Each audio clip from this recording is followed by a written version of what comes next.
I'm going to try to repair,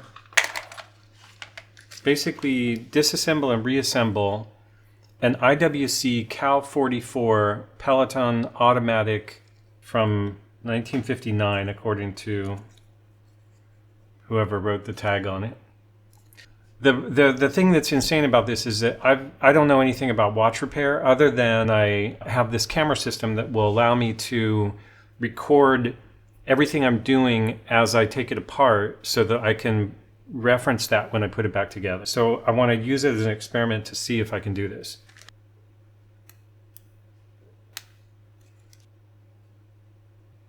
The case back comes off fairly easily. It's just a matter of kind of getting it. There you go. Okay, so now we're going to take a look at this thing.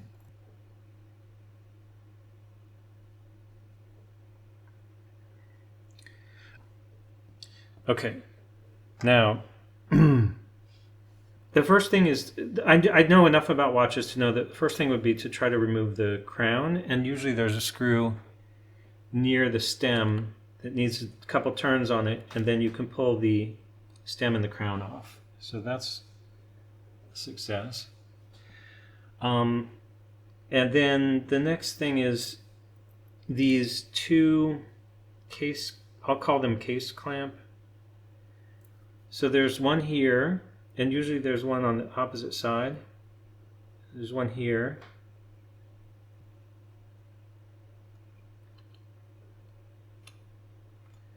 And I'm going to put that in position number 1. And then this is the metal disc with a hole in it that holds that it goes into the side of the case and holds the movement steady. So I'm going to put that in number 2. And then on the other side, the screw is there, but there is no, but the little thing is missing. So I'm going to flip this over.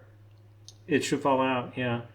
And then can set the whole case aside for now.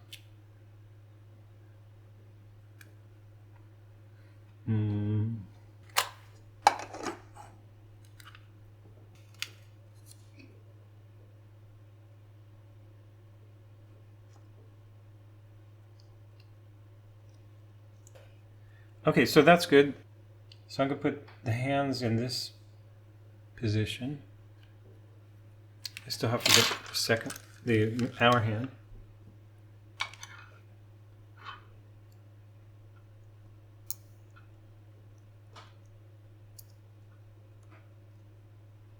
Success.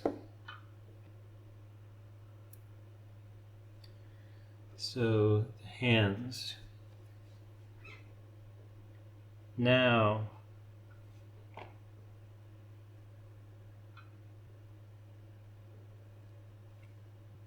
clamp this in there. Okay, so again, here's the insane thing. Dime, fully automatic watch movement. iPhone 13 has a close-up ability.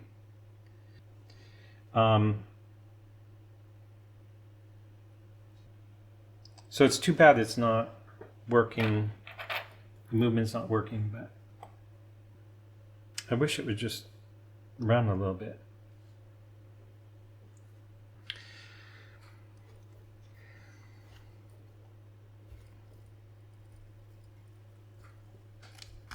So while I have this, I'll show you my video system also here. So that's what my desktop looks like. And now I'm going to go for this screw.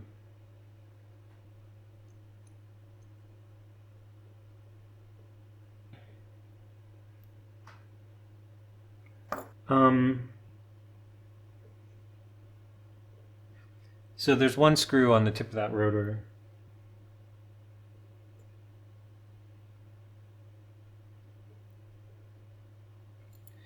I think I'm going to try something different here, which is use Rodico to try to manage some of these tiny parts.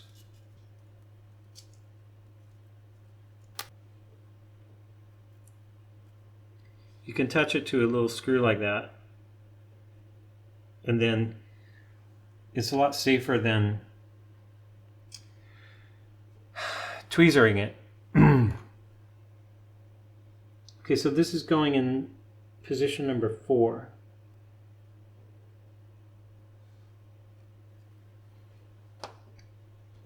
And then, I don't know, can this thing come off now?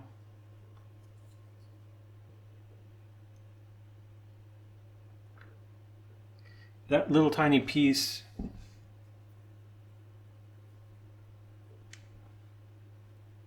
went right here.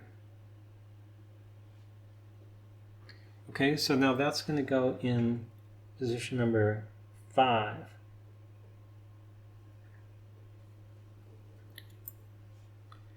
And then the rotor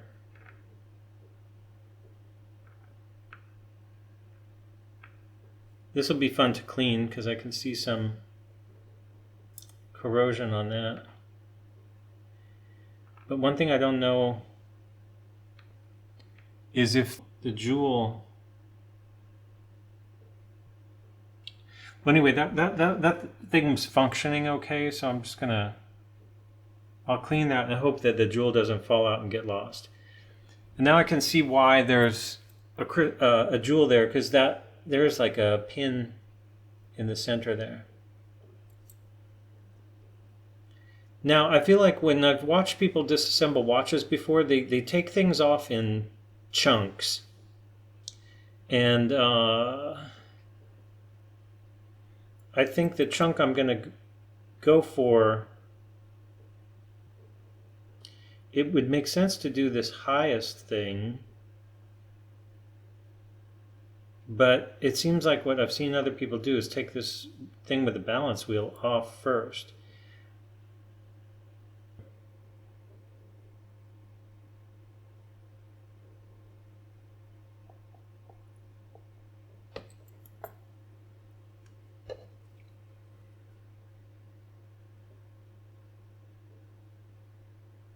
Oh, the problem is that camera blocks.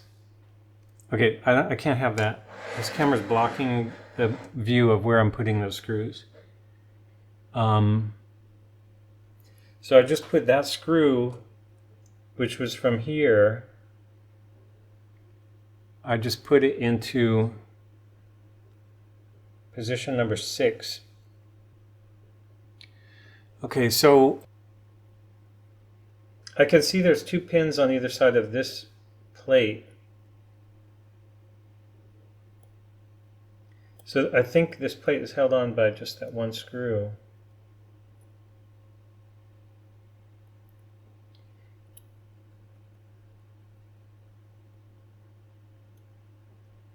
Need to lift that off of those pins.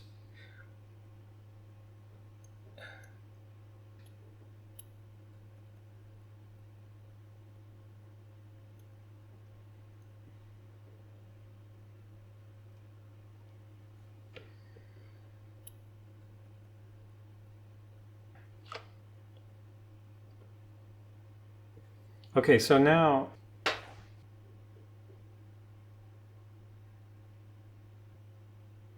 here we have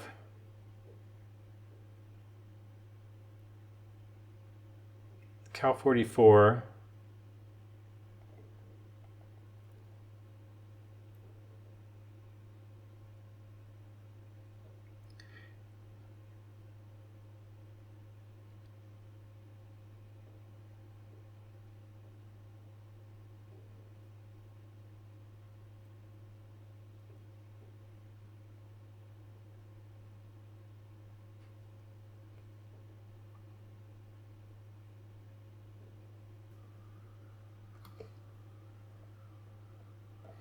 Here, let's do this.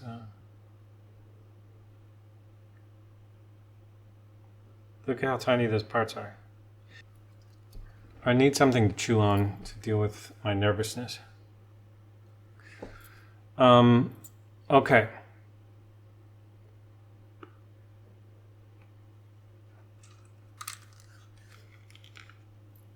I'm kind of curious about this thing too.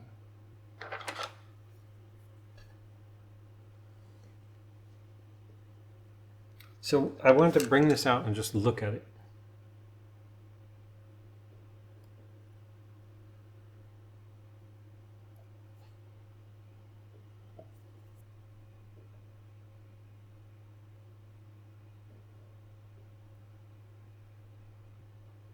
So there's this tiny jewel there. And it looks like it's kind of half circle, half rod shaped. And then there's a, right in the center of the frame, there's a divot in that. And then there's like,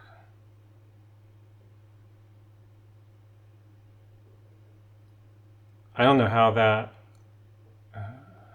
don't know. So I'm going to go for,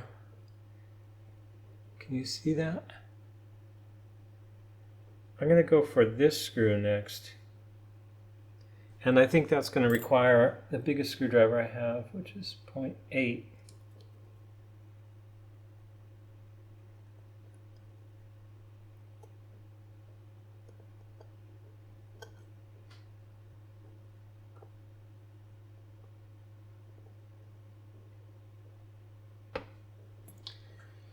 Okay, so now somehow I have to keep track of this. So this guy is going into 42.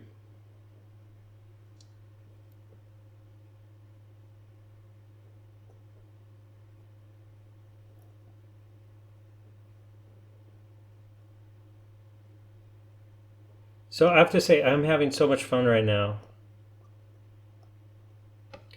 because I thought this would be impossible, and just to even take it apart, 43, and that was the one, that was this screw. I just wish there was a way. They probably designed it so you don't have to, you could do a repair without complete disassembly. So let's work our way around the edge here. That's this screw. You would think that you could remove the, if the automatic movement is working, you would think they would design it so you can remove that. So that's 44. Wouldn't they design the watch so you can remove the automatic movement and replace something else without complete disassembly? That's not what my plan was either, because I think I'm doing a complete disassembly, but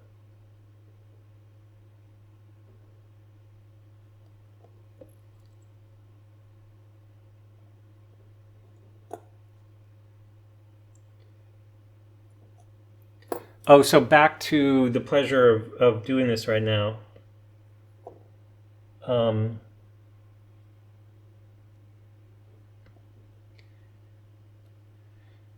I'm in that world, like I entered that world that when I looked at this, it made me feel I could never enter that world. And that's why I wanted to enter that world of something that tiny. When I looked at this movement, I was like, this can't be, that world is not, I'm not permitted in that world. And right now I'm in that world. I could remove that face right now so it doesn't get messed up, since I know how to do it.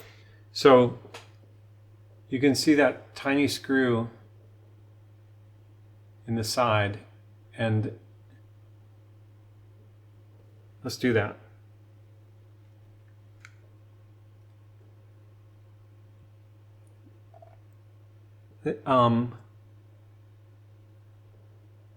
Look at the, I forget what that's called, but you watch people know. The brushing on that. It's hard to focus it. Maybe I'll do an iPhone of that. But for now, I also want to secure this.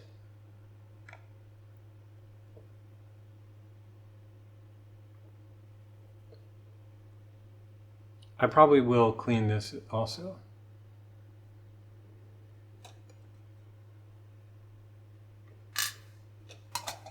Okay.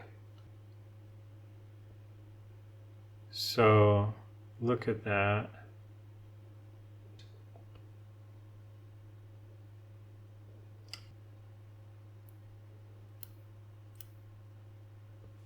Okay, so this, because I don't want it to fall out, I'm going to put this in 46.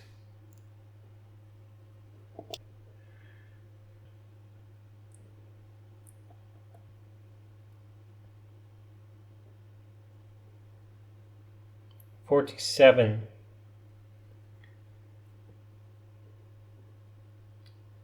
So right now I'm confident I could put this back together because I haven't taken it apart yet. 48. So 48 is different than 47. So 0.5, 0.8 is too big for this. I'm going to have to drop down to 0.5.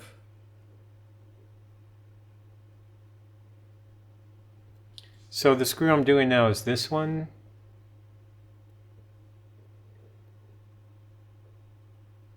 I might go for 0.6 with this. It felt a little bit loose. Okay, so again, I'm going for this screw.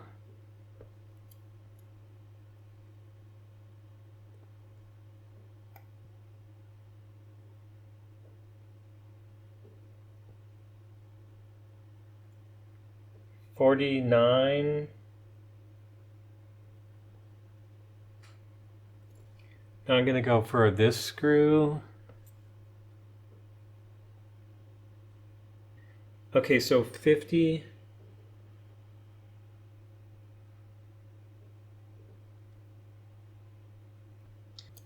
Okay, this is coming off.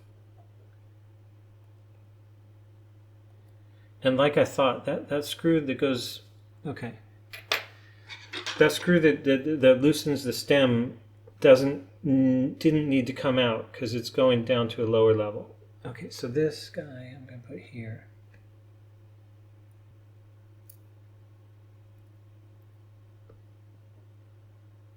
Is all the video working here? Oh, I gotta pull this down.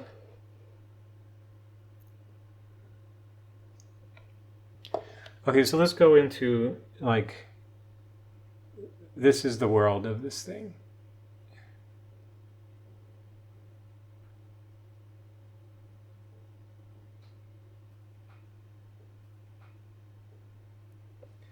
Okay, so I think this could go there because those are kind of related.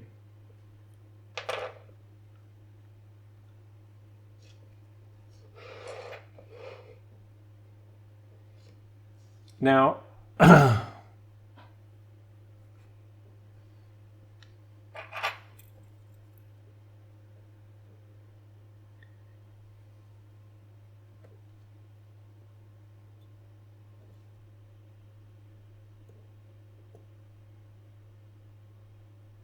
at the tip on that gear. That goes right up into this jewel. So I have to remove this gear.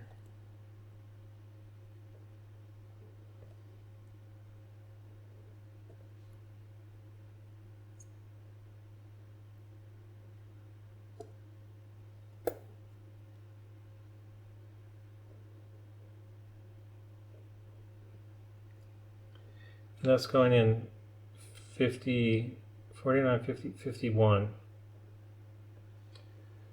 Ooh. Now, this gear doesn't want to come up. Well, it's got this tensioner on it.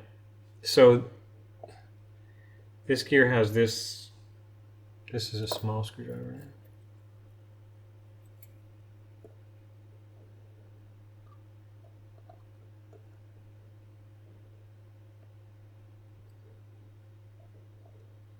Oh boy. Okay, so this screw that was in this little bit there is here. So I'm going to grab that. Oh wait, you can't see that. Yeah, you can in the watch. And that's going to go in 52.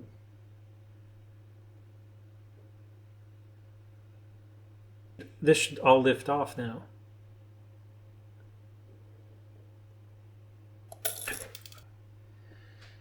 Okay, so step by step, this guy came from here. So in the wide shot, you can see this little thing came from here. So that's going to go into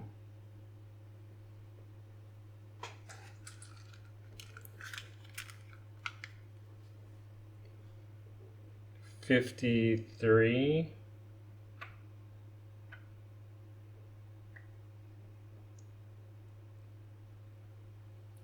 And then the little gear underneath is the gear that was, this is that gear. Oh, and I saw when I was looking at it, it has this square, because it flipped over and popped out. And I'm putting that up here.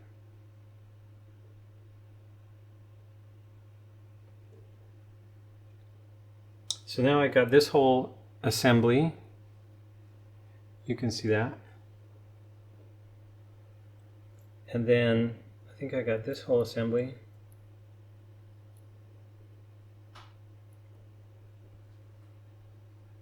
Put that there. And now I'm down into this area. The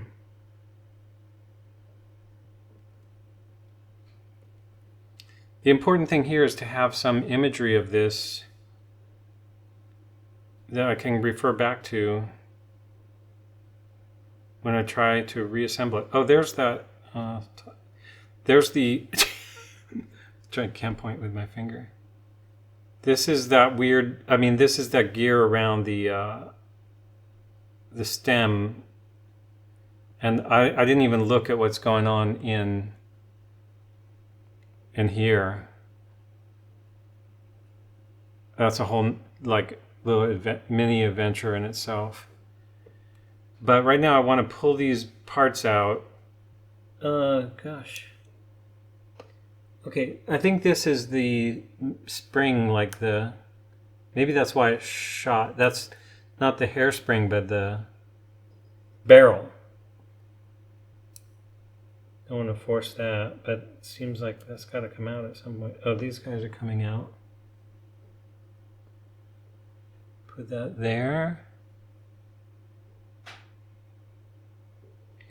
And this guy, the gear is on top on this, and the gear is on top on this too. Gear on top here.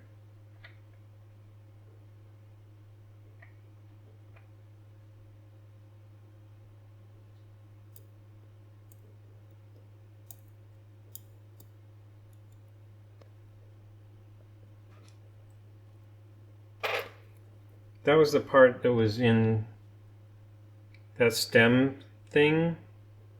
It sits down in there, and I just dropped it into this bin and it fell apart like that. I think I'll figure out how to put it back together.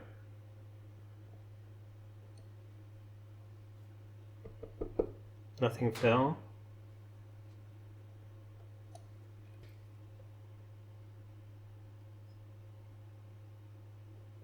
Ooh, there's some really tiny shit going on in there too. No way. There's no way I'm gonna put this back together again.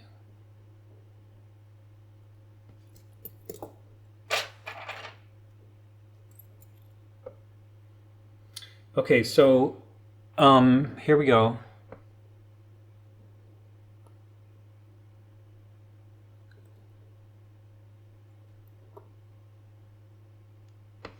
This is this screw.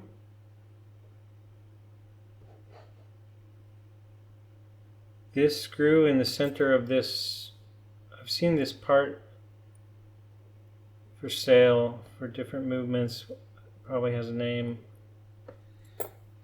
Because the bottom half of this is kind of standard watch stuff. Okay, so that screw is going into 54.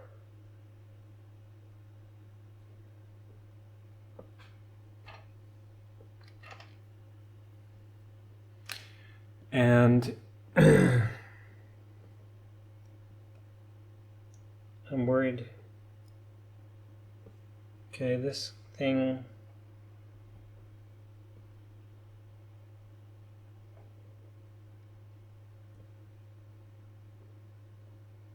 Oh, I think that's the hairspring. I'm worried because I don't know if that flies, but it seems like anything that's a spring is in danger of launching. And if you only watch good watchmakers do this, they don't launch things. They're careful. Okay, I got the hairspring, if that's what that is. Then this guy. Oh, this is cool though. I can see in that close-up video that it's actually going to give me some information. This thing, this is just like sitting loosely in there the way you just saw it was. So that, I don't know, like that's going to have to fit into, there's a top and a bottom, and there's a pin on the top here in terms of orientation. Okay, so this little gear,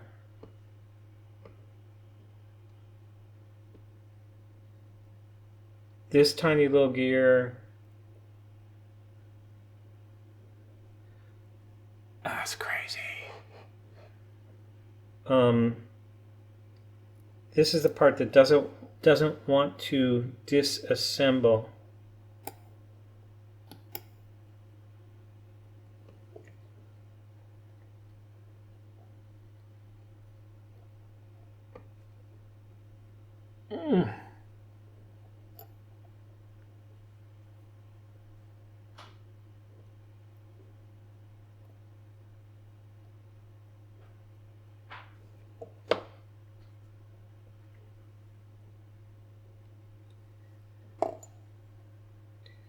Okay, so we're down to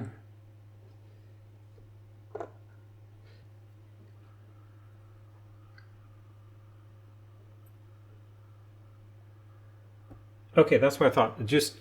You just have to pull on that thing. So that's a press fit, and I'm going to put that in 55. And then I'm assuming that, yeah, now I'm sure that other gear will slip out, probably fall. Yeah. Ooh, there's two of them. Oh, one is the... Okay, I want to go back to plastic.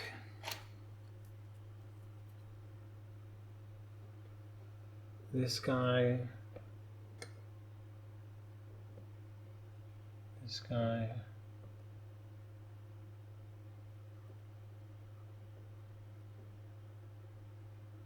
And then in the bottom there, you got that. Let me get this back on the...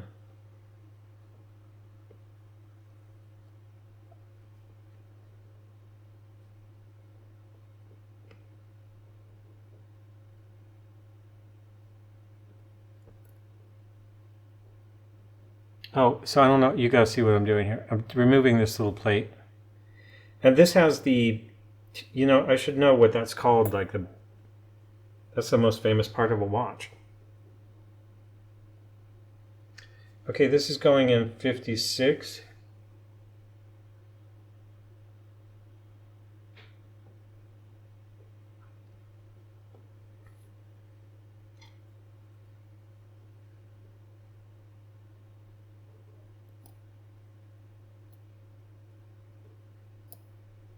Oh, I gotta not block that. Okay, I'm removing this piece, trying to.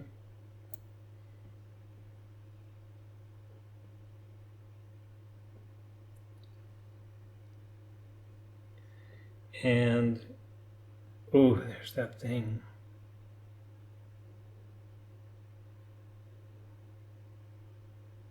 I think that's the last little bit, is that famous thing. Oh, I'm ashamed of myself. Oops.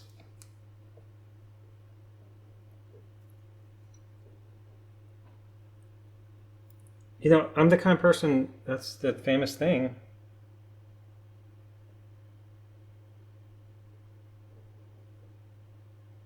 Okay, I mean, that's just like, gotta look at that. We'll get our dime out here again.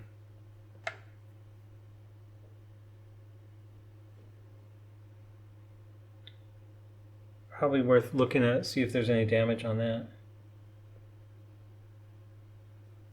And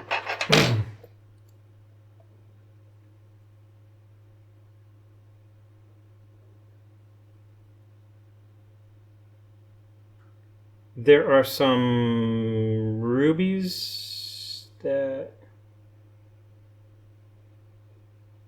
I'm gonna have to inspect this stuff with an actual microscope.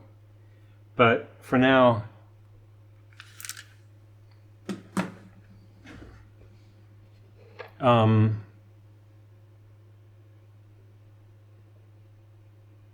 look at that tiny IWC. What is that actually? I'm gonna have to get the iPhone out and see what that. Where is it? See what that is. Is that some kind of stamp? Okay, we'll take a look at this.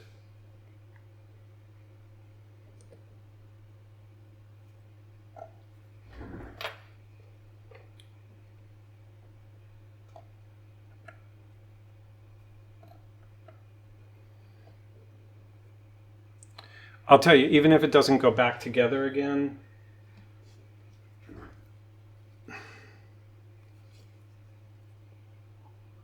I entered the world that I wanted to enter here. And I think everything's still recording. So, what's that?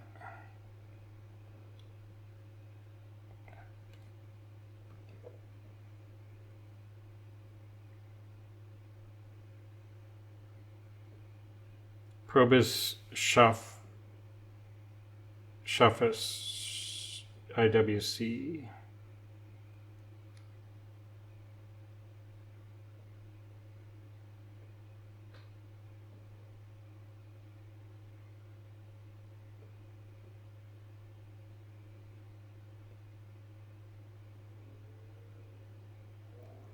Now, I'm also going to have to figure out if there's anything wrong with any of these parts. I think the iPhone is going to give me the ability to see if any of the rubies are. This is what I also suspect. That dirt looks like it's enough to mess with things, right? But I'll have to clean it and then make sure there's no cracks or like it's hard to tell looking at it like that if those are just dirty or if they're damaged.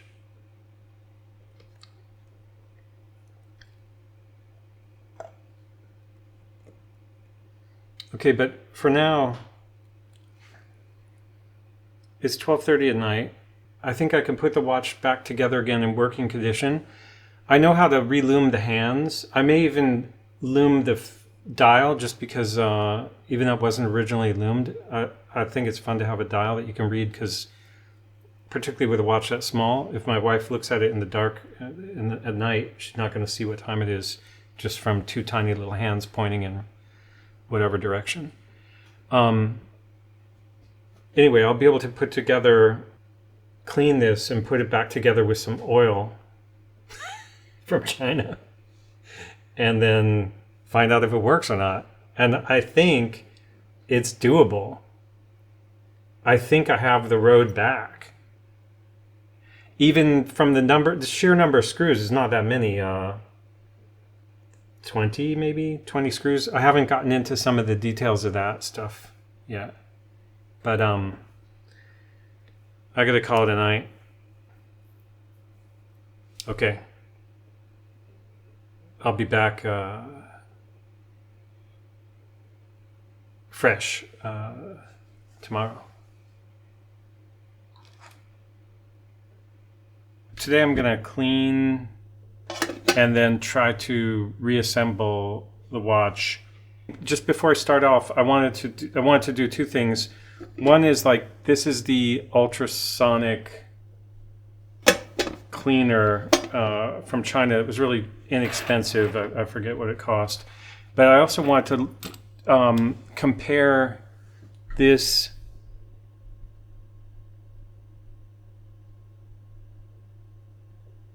Panerai.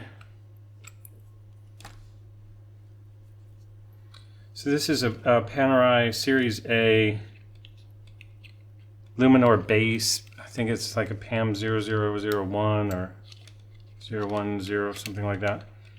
It's from around 1998.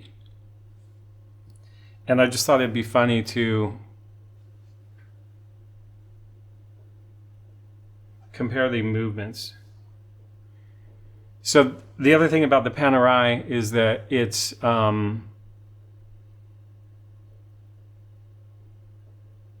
not a automatic watch, so it's much simpler, and it also does not have a seconds hand. So it's a very simple watch, and look how much bigger it is. Those jewels, those gears.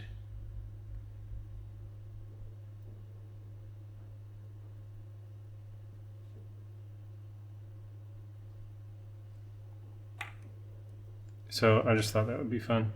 One thing that's cool about the Panerai, at least it has a large movement, because some large watches, many large watches, have a tiny little, I forget what the size is, like 29 millimeter. There's some standard sizes for movements. It's quite small. So at least Panerai has their own movement, and it's giant, and it's got a lot of detailing on it for what that's worth. Okay. So the first thing I'm going to do is clean the case. So I'm going to drop the case in there.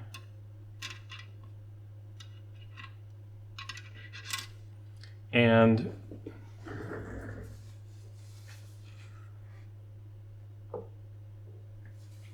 the stem and crown. And I don't know if you can see, but I also am tempted to test it for waterproofness. I think there's some rubber there, but basically what we'll do is we'll clean this and then reassemble it, just these three pieces, with some, I'll see if I have a little baggie of rubber gaskets. I'll see if I have a rubber gasket the right size. I'll reassemble this after it's clean and see if it's waterproof, just for a quick submersion test, not like 10 meters or anything. Okay, here we go.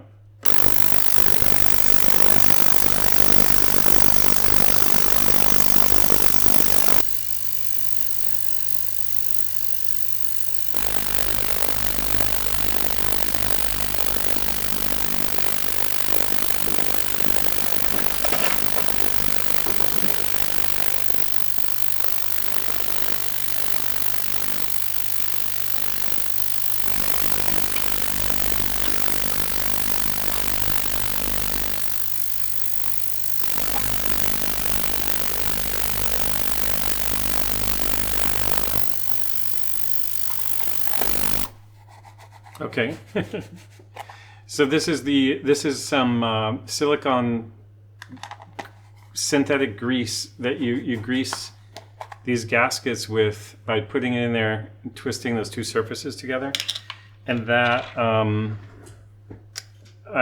keeps it from bunching up. Otherwise, because rubber's so sticky, actually this is not a screw back, so maybe it doesn't matter, but on a screw back it's important to have that. I want the case to be ready to recase it and have it be water resistant. The thing about old watches is, like, even if they run dry, if any humidity gets in there and loosens up any kind of grime that's inside, then the grime can move around expand, whatever. And then you end up with a watch that doesn't work again.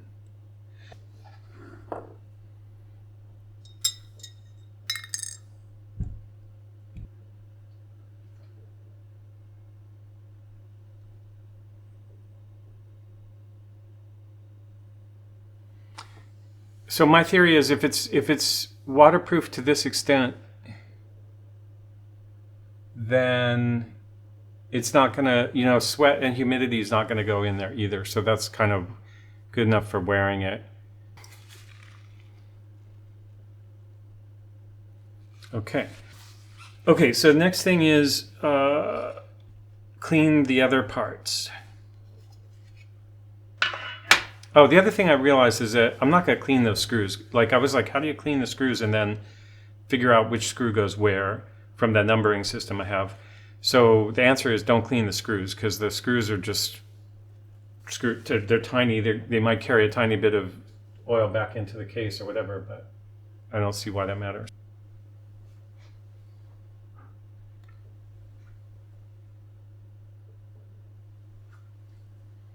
I'm going to clean those hands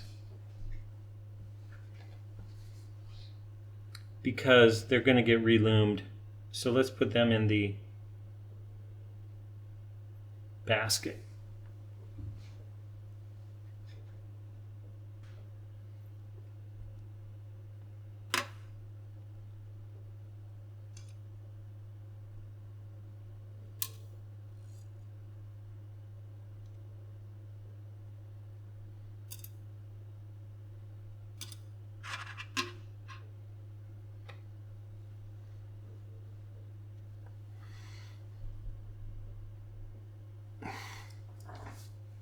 Okay, here we go.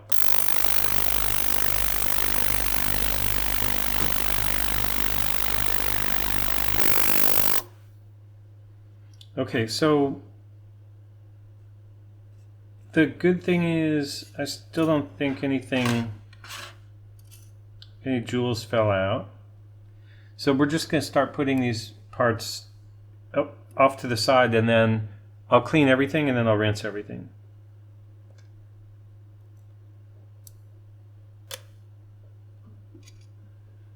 So we'll put these. See, I have no idea if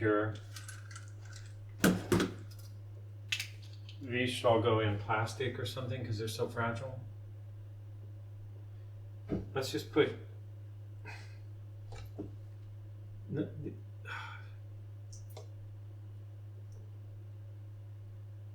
Oh my God.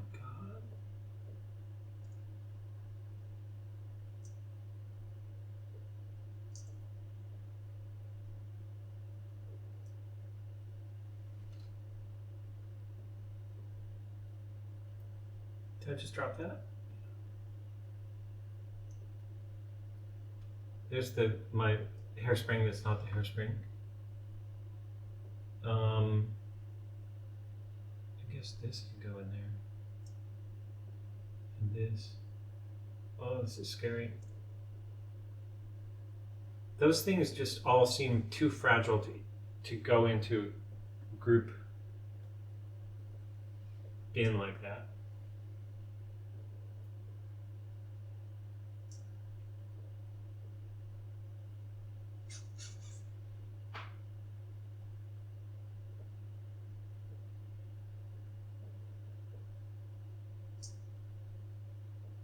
Okay, so these things still have parts on them. These things I feel are super fragile, and these things I feel can be cleaned together.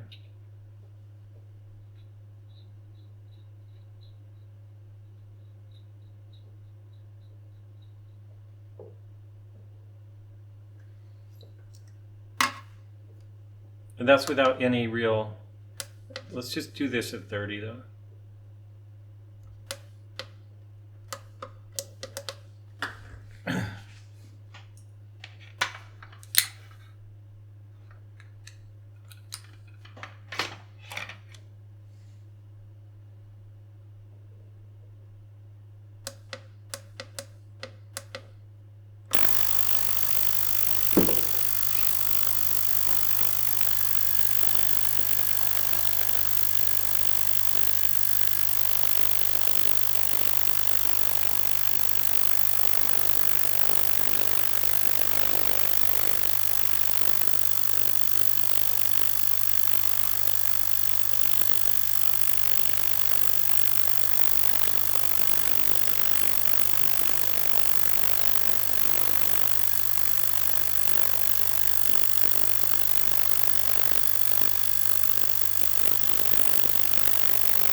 Um,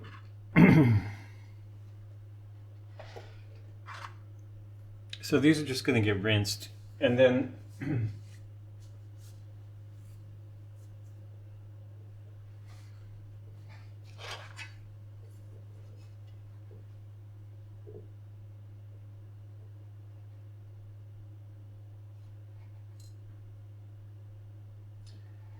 these things just seem so fragile that I'm just going to not put them in the basket.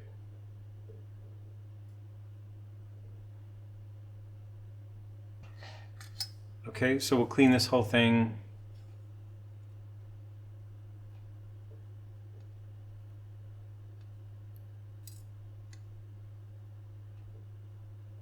Oh, I love it. That's floating. That's insane. That's going to float also. Nope.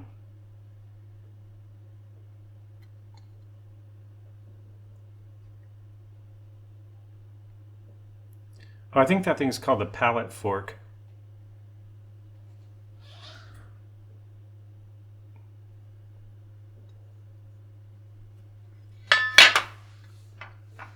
Okay, so that's going to be everything that we clean. And this brass gear is just floating happily. Look at that. Trying to get it into close up.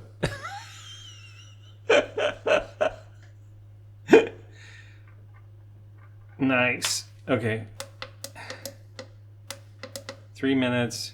Let's see if that thing sinks. Ooh, see that pallet fork like bouncing all over the place? Seems like you don't want it. You don't want these things touching each other. Stop. Guess they're gonna do that. Can I sink that? Yeah.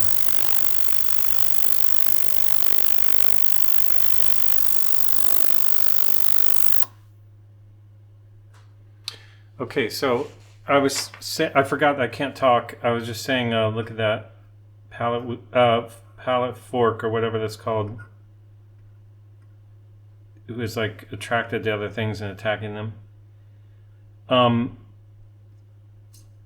So who knows?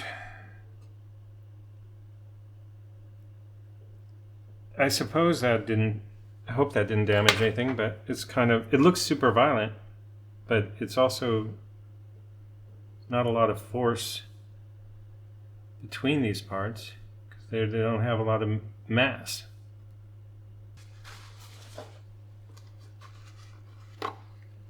So as I mentioned, this is just, what do you call it? Distilled water.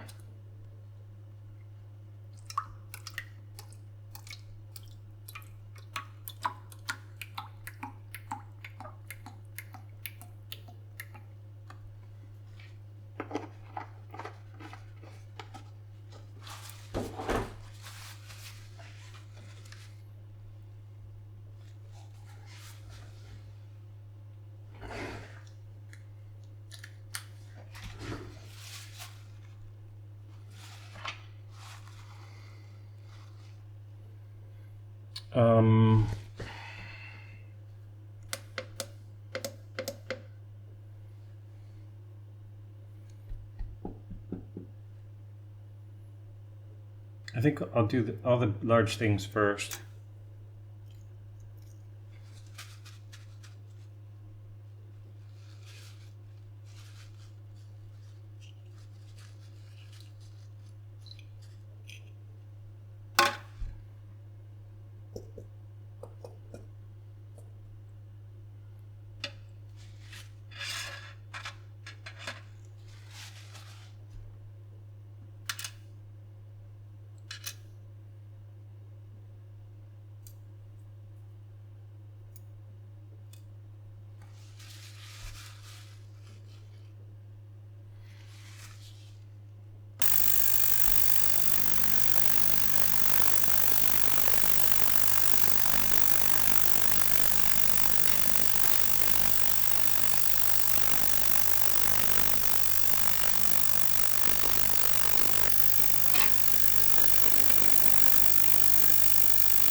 Okay, something really interesting happened there. And that is a screw came out from somewhere and ended up here.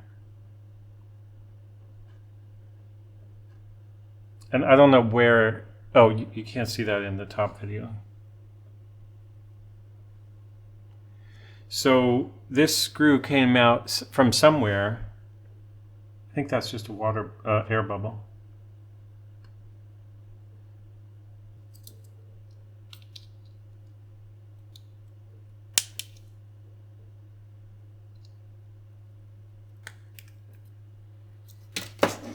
I just noticed something I overlooked before, which is that there's actually a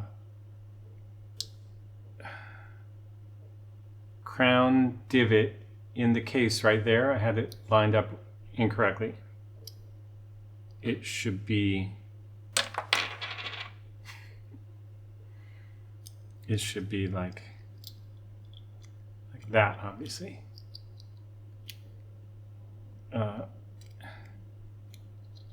Should be assembled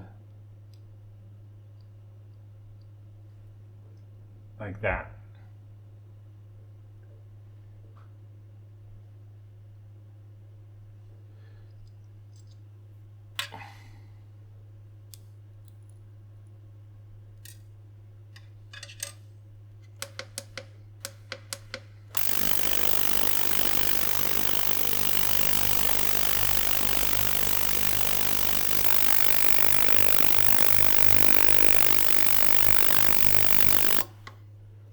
That's only the case, so I'm going to stop that early.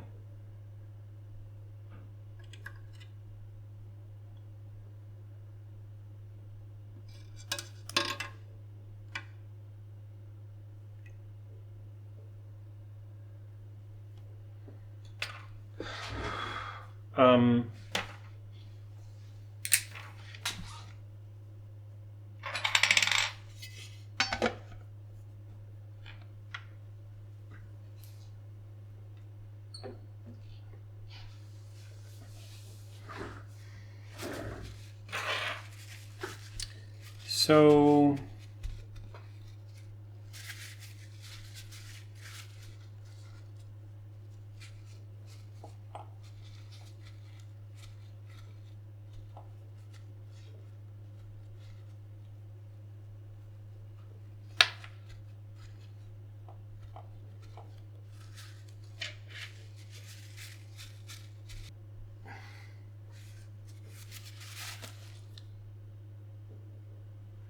that cleaned up pretty well.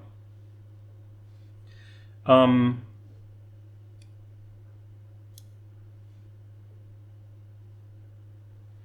need to figure out the relationship of these things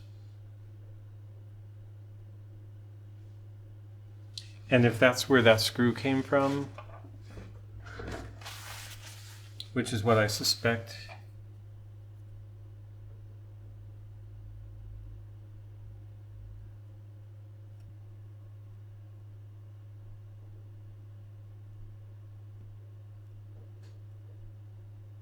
I think that's some kind of setting.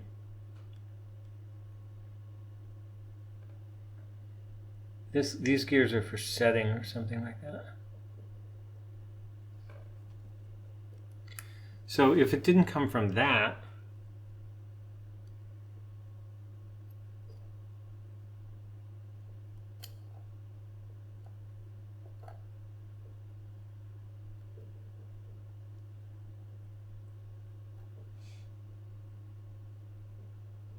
okay, so what we're going to have to do is stop. I have to stop the recording and look at the video of the ultrasonic recording from the top camera's point of view in order to see where that screw came from. And then the good news is after I do that, I'm ready to reassemble everything. Let's just look at one thing here though.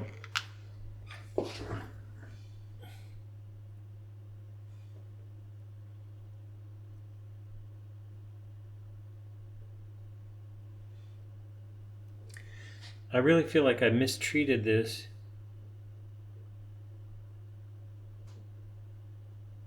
But it seems fine.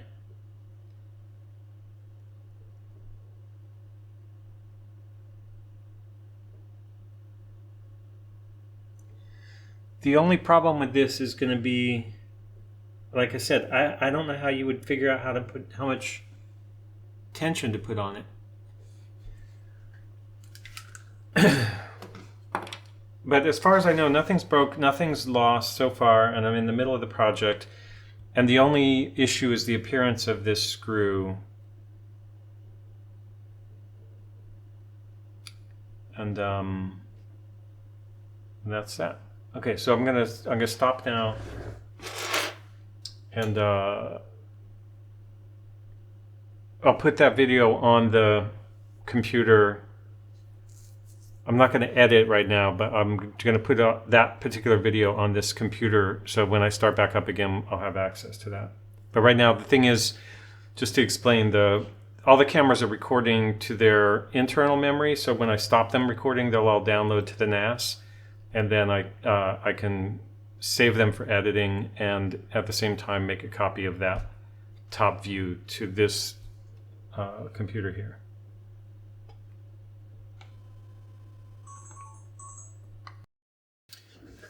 You know, at the beginning, I was pretty excited about this, and I know I don't express it very well, but I was like, "This is really cool. I'm really happy about what I'm doing." At this point, I'm not as excited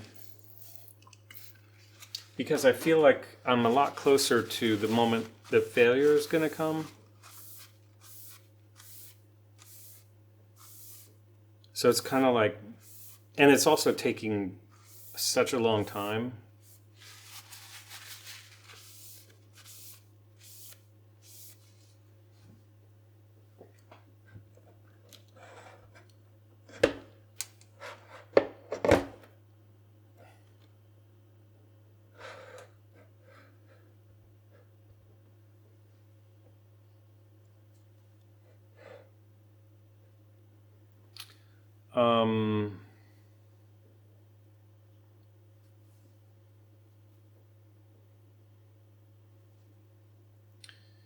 Okay, so now, do I have an inventory of everything? Kind of.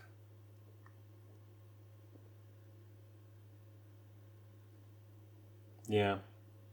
Oh, that's my live camera. I'm like, I don't recognize anything being missing right now, so that's a good thing. Okay, so the next problem is, oh, this is just the cleaning video, so need that. Don't need to save. That's just because I rotated it. Now this other video, there's one thing I should look at on YouTube, which is where, I'll just do it real quick, where to oil.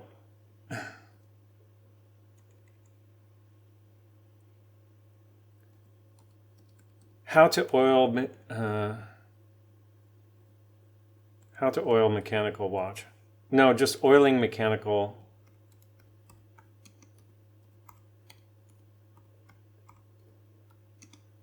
watch and then repair.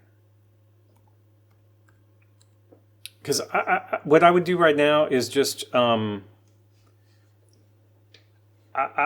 would just oil the points where the metal contacts a ruby with the tiniest bit of oil possible, the most infinitesimally tiny amount of oil possible. And the only thing I'm not sure is if there's any other point that I should oil.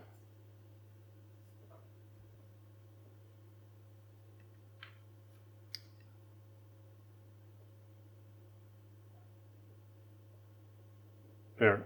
Is that oil? Yeah. Moving on to the keyless work. Ooh, but he's putting oil on that. And that's maybe not even oil. And the sliding pinion, which I'm lubricating. That might be grease. That's why you need different viscosity. The crown wheel screw is a reverse threaded screw.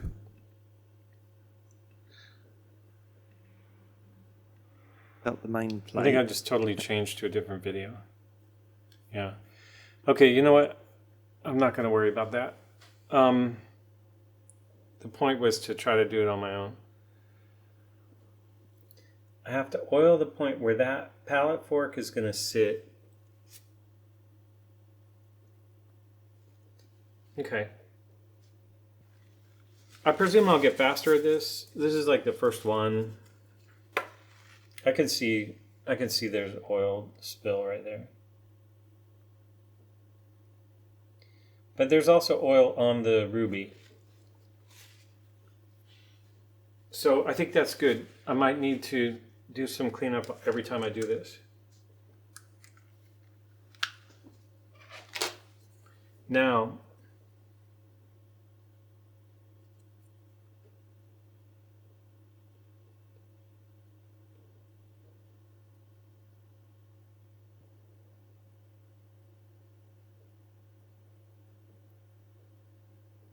I'm going to try it one way, and then if it doesn't feel right, I'll try it the other way.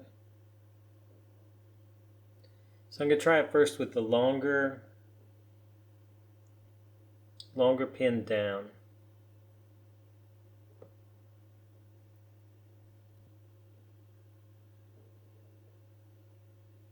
So my feeling is if I did it the other way, so that that short pin that is currently sticking up, if that short pin was sticking down,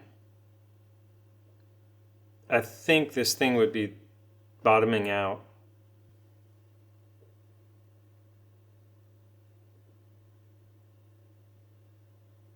This thing looks positively huge.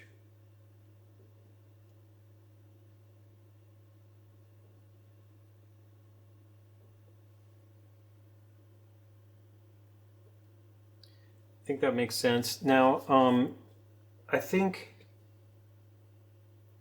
I can oil that from above. So I think I can place it.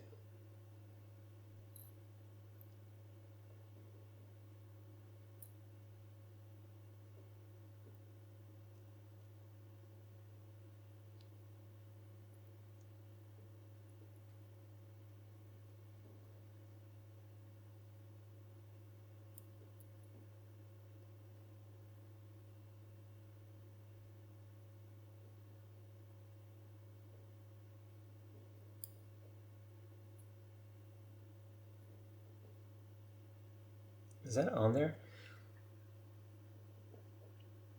Ooh. There's a hair.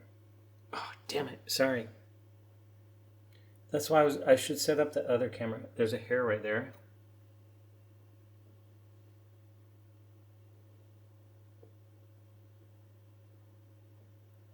And then this thing should move back and forth.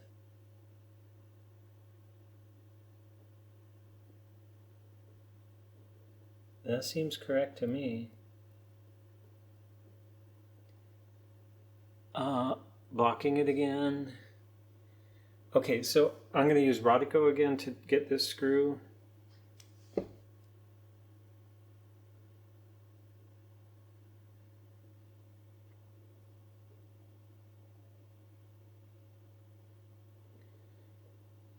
Probably going to have a problem with the magnetized screwdriver again.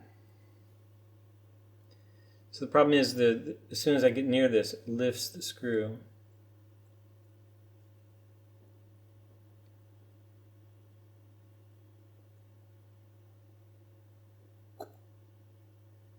Could go bigger.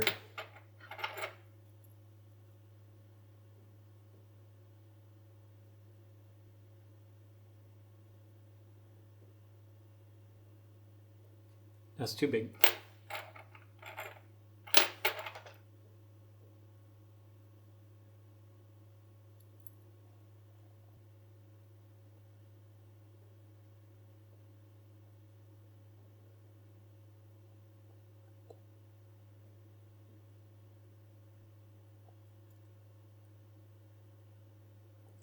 Now, I I believe I made sure that that was all seated correctly before putting any pressure on that screw.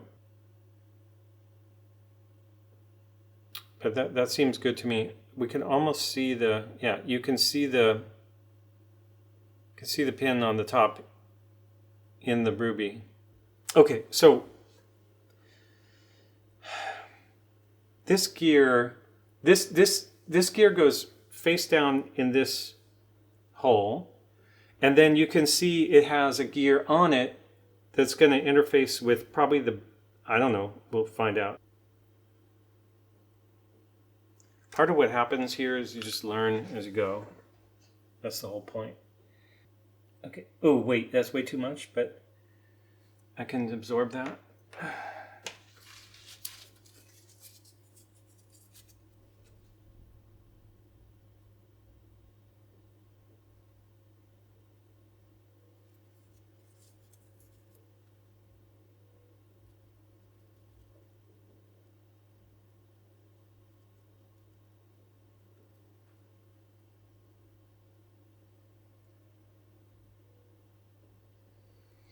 Now, I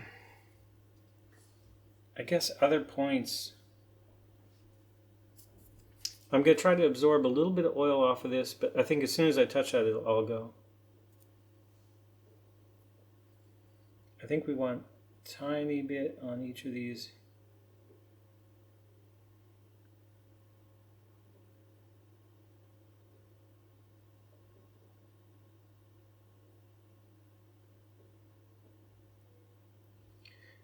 I would imagine it's good to have a tiny bit on there.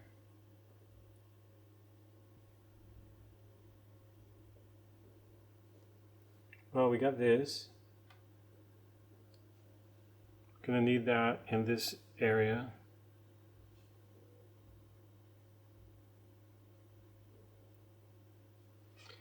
And then we're gonna need this. Oh, that's the barrel. It's gonna go in here.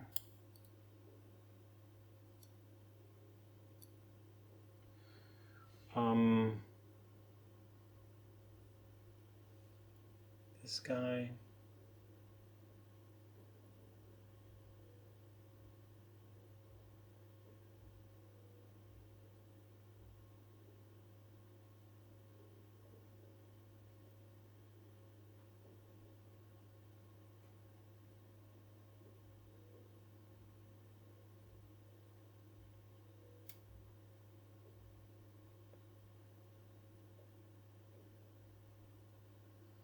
That seems right. The stacking of this is the big one first, and it's on top of the gear I just placed.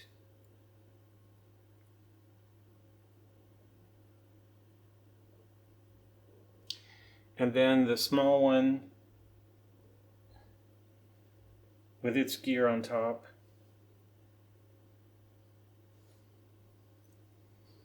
And the base for that is that crystal, which I don't think I put any glue on. Glue. Oh wait, it's super glue. Oil.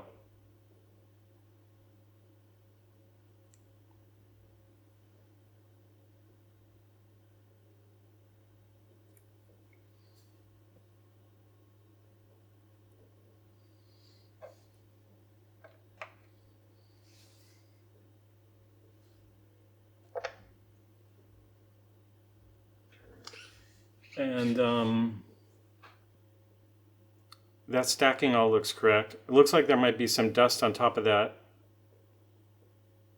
gear, the barrel spring gear, so I'm going to try to clean that off.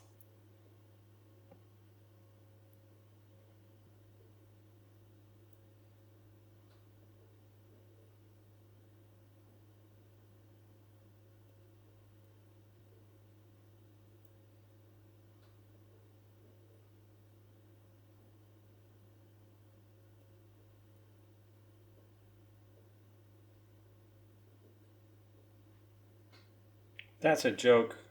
No, sorry, that's not a joke. That is.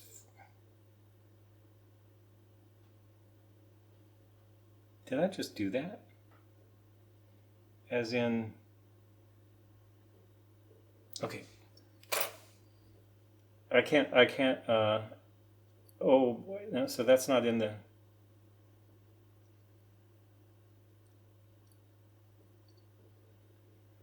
It's got some drive power.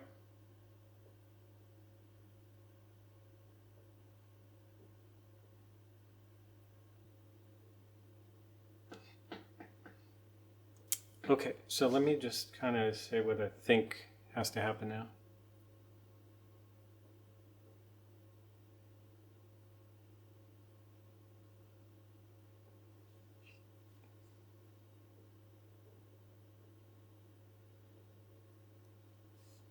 I think this goes.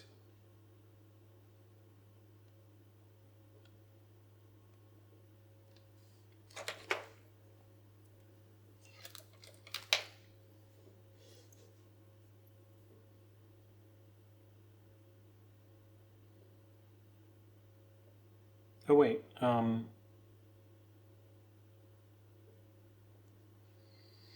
just want to check.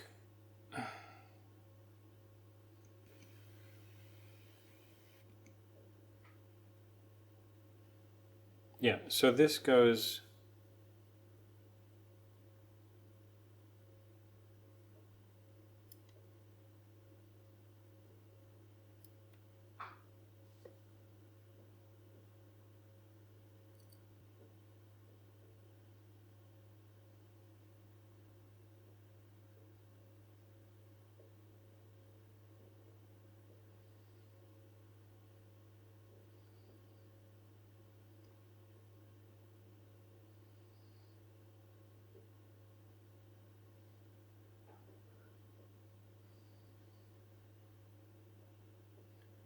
I think that's that, but I need to figure out which screws.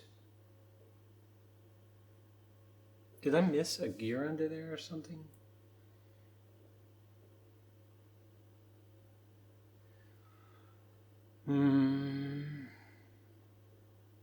I don't think so.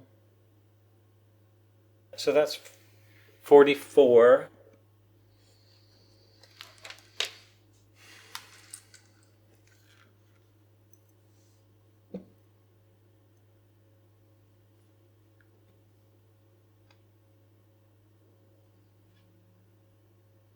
Uh, 44.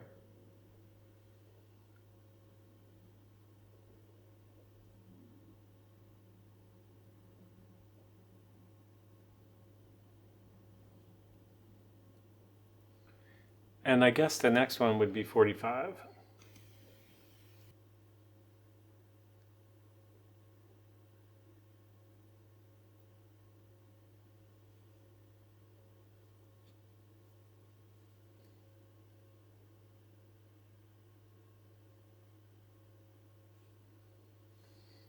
Okay, so I'm going to have that same problem with the magnetism.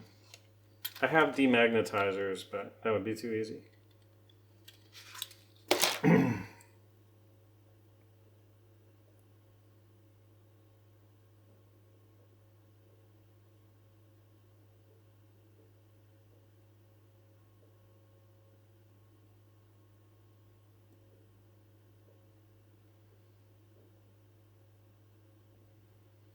You know what you also don't want to do with these screws is cross thread.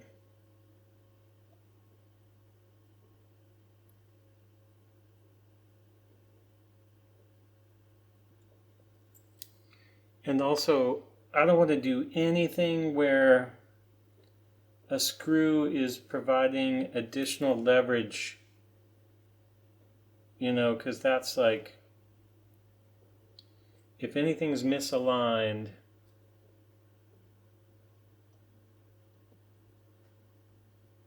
so that I can see the side of this right here. There's contact between these two plates I'm attaching without any pressure, just came down in contact. And same with this side.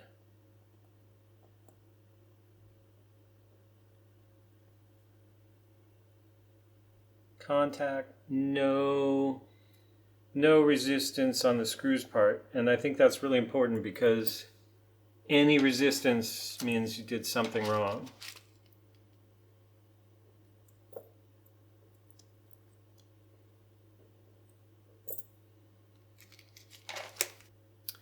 Those 3 gears and the plate that secures them, to know that they are fixed in place correctly would be a big relief. Because that whole relationship, basically of those 4 gears right there,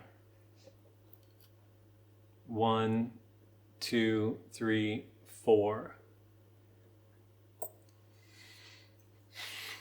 That's like, that's 4 gears, 4 jewels on top of them.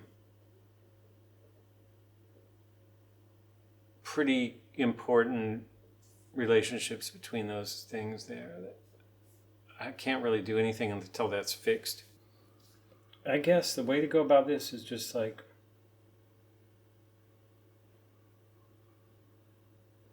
there's some kind of locating pin here. It's not a locating pin, but it's going to serve as such. That just seemed too easy.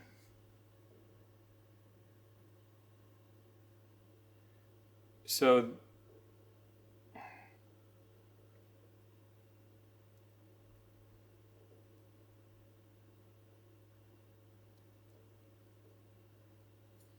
there's a gap right here in between the plate I'm putting on and the main plate. It's like paper thin, but I want to see that gap kind of close gently without any force, because that's could be being held up by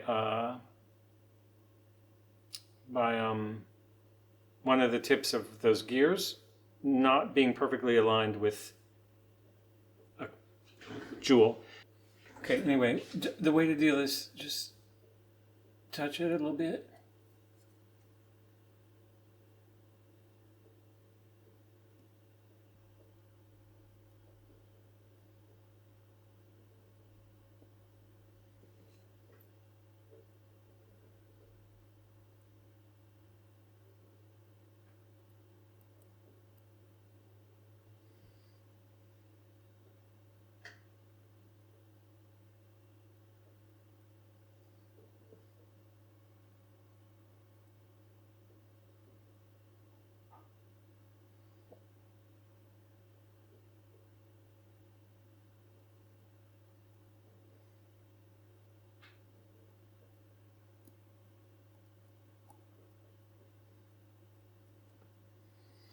Okay, I think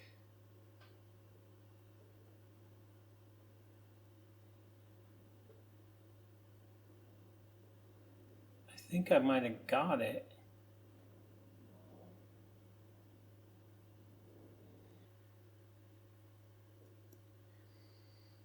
When I press on these 2 points, there's no rocking back and forth. And the other thing is I can see that this gear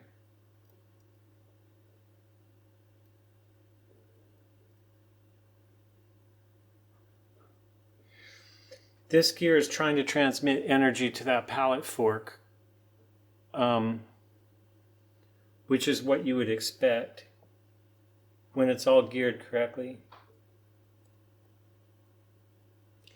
So I think I'm going to put some screws in here and hope that this doesn't have to come apart again, that particular part.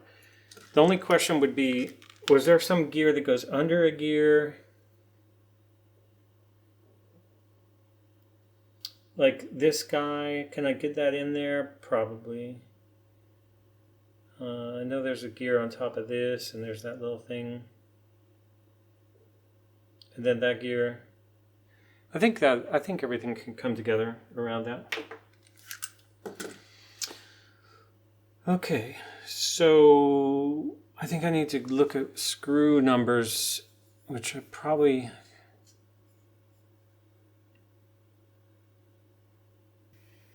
I'm I'm going to go for this screw next.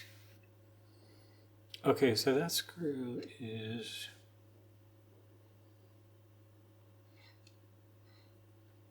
So this guy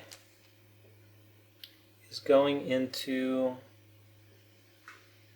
42.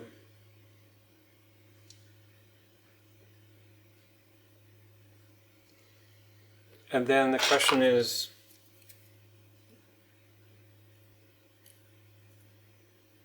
oh, I see another one right here.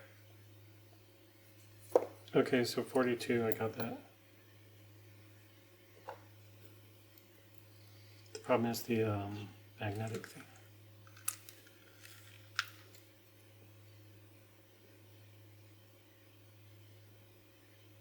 So I have to say, I'm having so much fun right now. Because I thought this would be impossible, and just to even take it apart. 43, and that was the one, that was this screw. Right. Okay, so I'm back to, I'm going to focus on this screw now.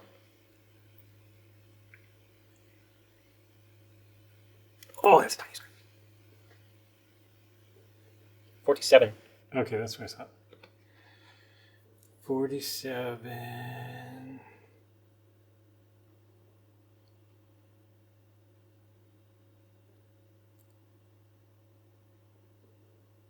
Oh man, that is a freaking tiny screw. Oh boy.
Okay, so I can just confirm 48 is the next one.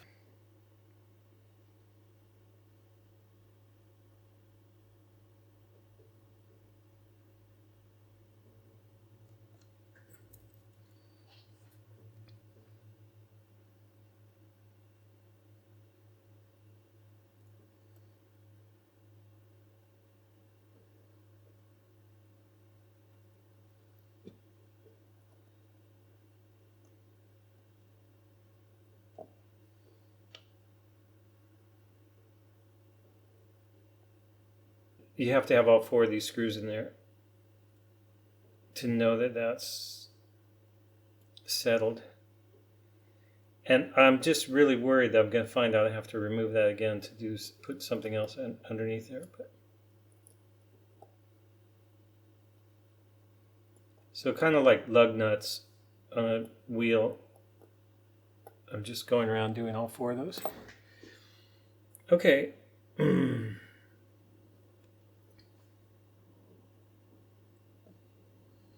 Now we could do a little test here where when I wiggle this gear, you should see the pallet fork gear move a little bit.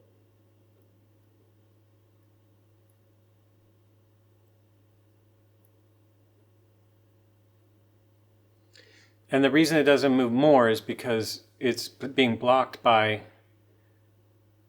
the teeth, which is what it's supposed to do. And those teeth are, when those teeth move, they release the pressure, and that's where it gets its timing, right?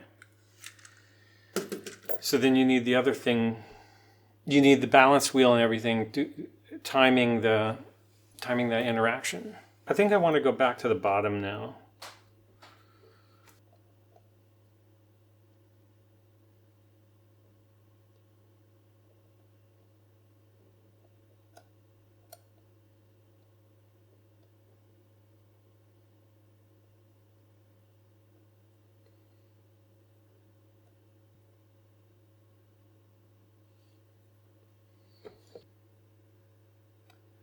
think I just flipped it over and I'm tightening it here.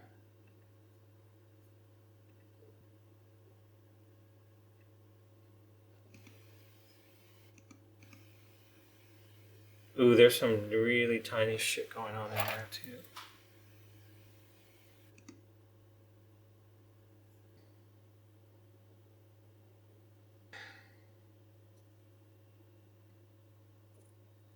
Whoops. That is just crazy amount of oil. Like, oh wait, actually this guy probably needs a little bit too.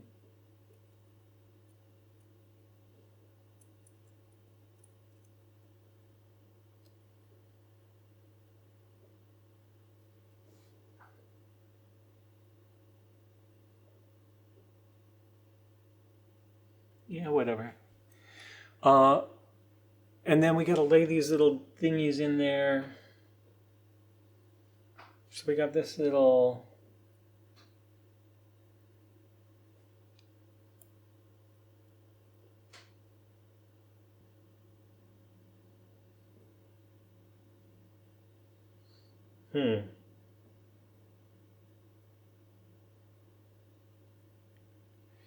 Well, I feel like this will kind of tell us. I think that goes like that.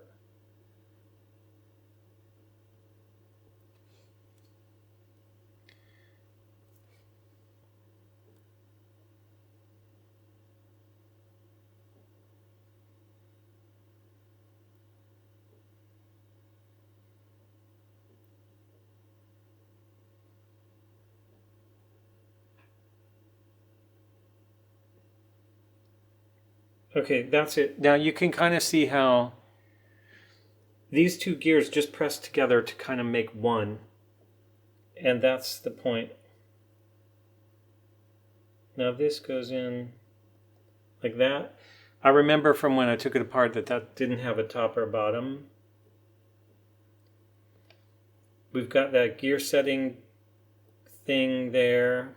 And now we can start to stack these other things. So there's this thing, which looks like it goes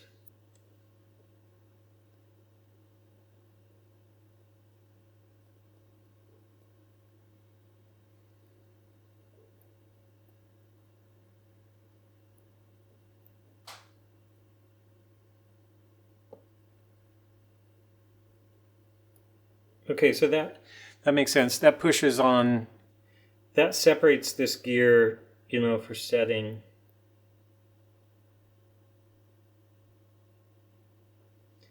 And then you got the oh, and then there's the hairspring, which is not the hairspring.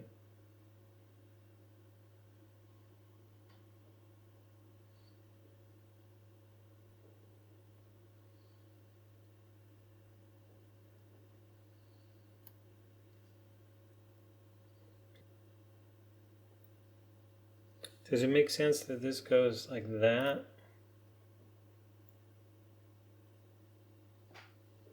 So again, I think Radico can help me.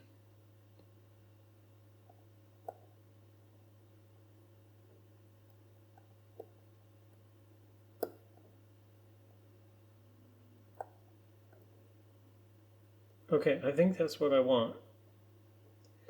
And then the only thing left is this guy, which will then goes over those screws, and it will be screwed on itself.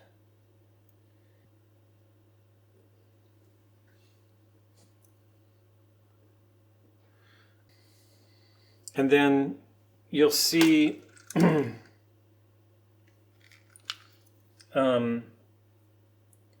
after I start that screw, then I need to pull this. This is a little spring arm. I'll need to pull this back so that it latches on the point it's supposed to latch on. Holy crap. Okay, so that screw is going into 54.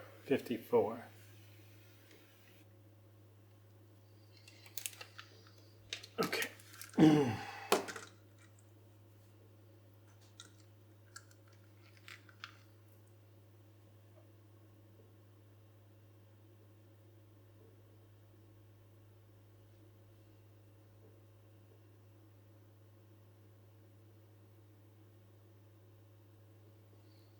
Don't want to use a metal plier, really.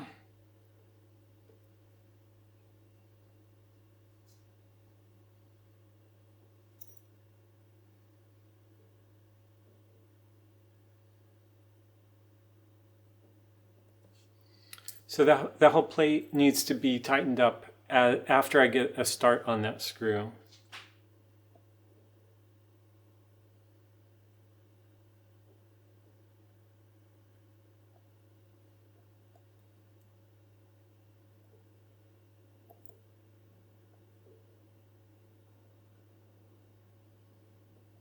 So we gotta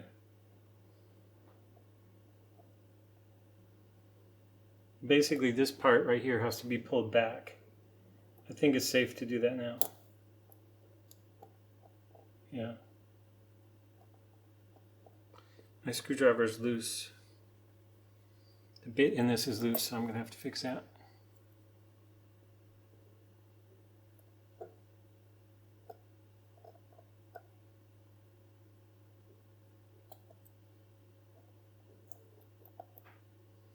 Man, all these bits are kind of, maybe I'm just too strong.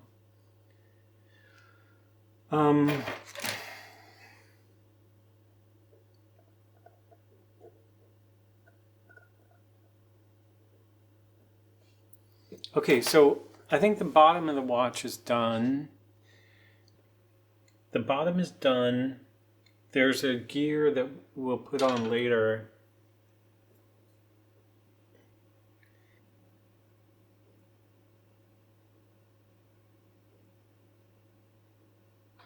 So that's separate the hour hand from the minute hand. Oops, don't remember where that goes, but it doesn't really matter.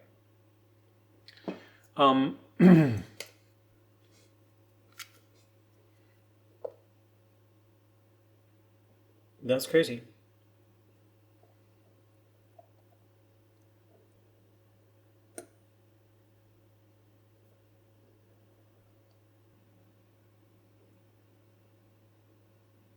So there is this gear, and I remember, okay, I know what this is. This goes,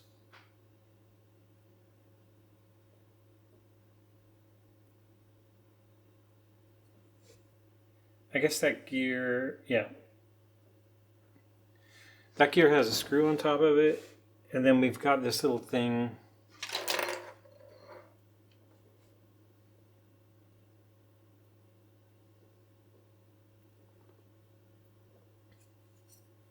So you can see here the way this guy goes.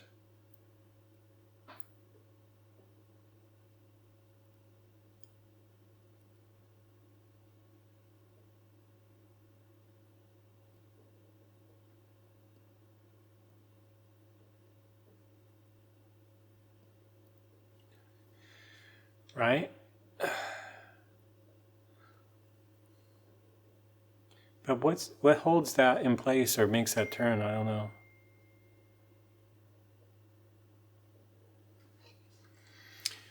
Okay, let me show you what I'm looking at here. 229.25. Oh boy.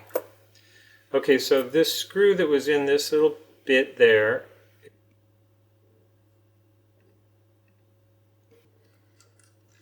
okay, I cannot figure out how that cannot be spring-loaded and how it can do anything.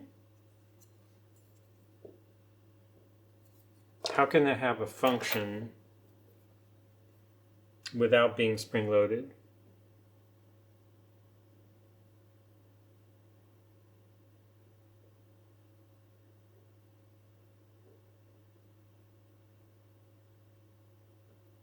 It can't. So it has a spring under it. It had a tiny, tiny spring under it, and that spring went somewhere. Okay, so that's a drag. Because that's the tiniest spring in the world, and it went somewhere undesirable. I may have what I need here because I accidentally bought these tiny springs. Where's that camera? I accidentally bought these tiny springs from Cousins a month or so ago. So the thing is, in order, I took the little thing off of this, and there's the screw for it. And I could see there's a tiny hole right by the tip of there's a tiny hole there, which like one end of the spring has to go in that, and then the other end of the spring has to come up and push on the cutout in the clicker.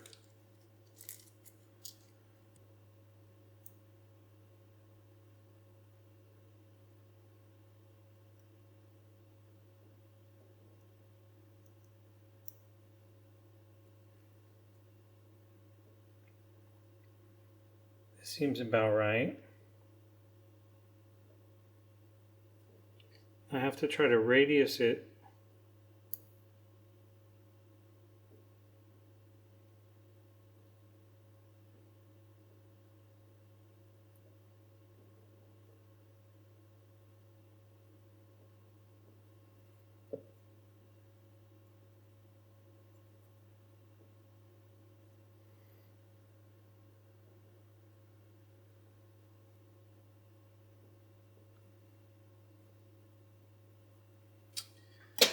Radius it without losing it.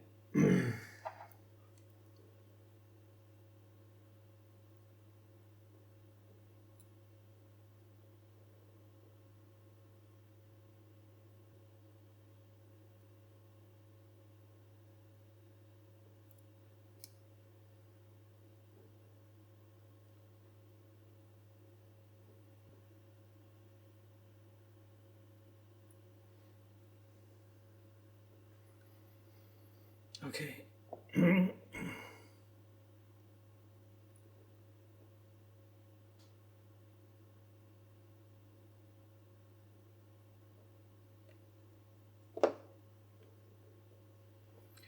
Hard to say if that's right or not.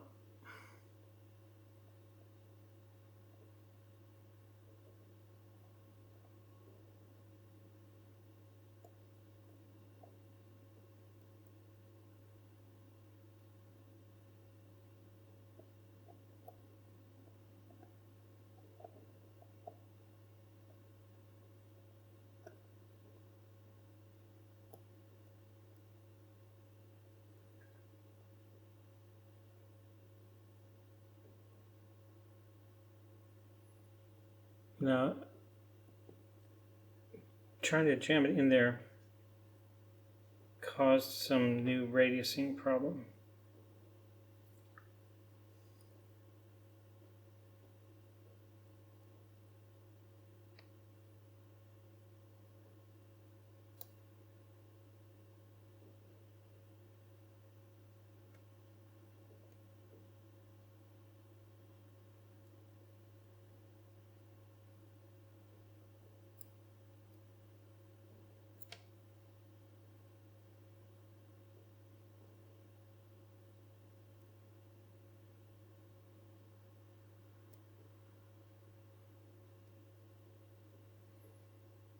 This seems pretty good.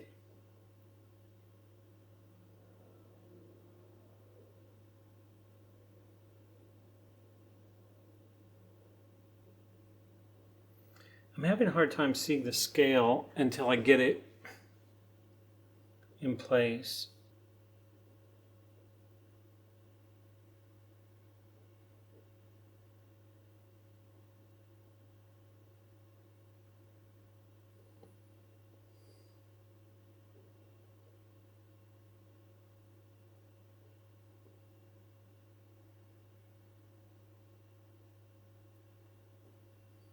Okay, I think it's in there. Now I just gotta...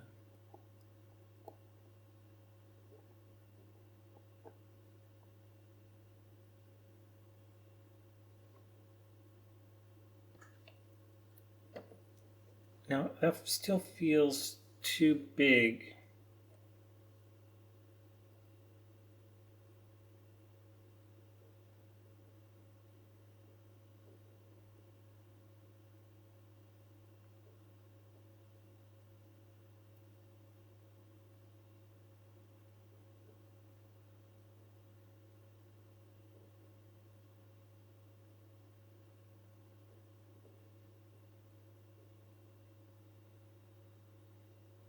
No, maybe not.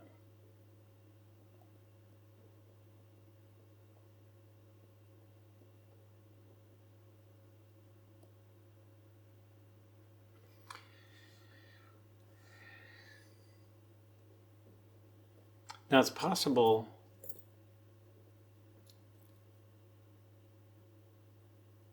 I thought yellow was magnetic.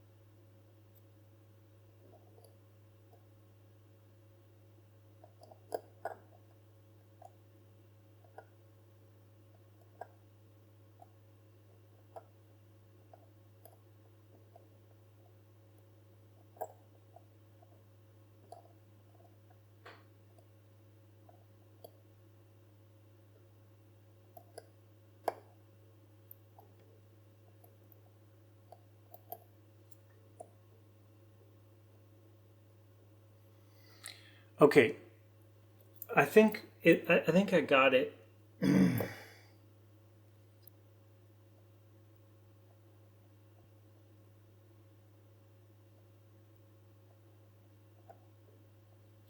But that seems to be working.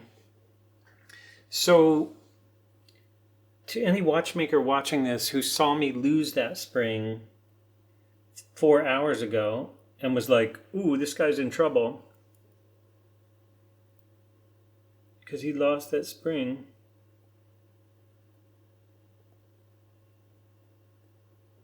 There you go.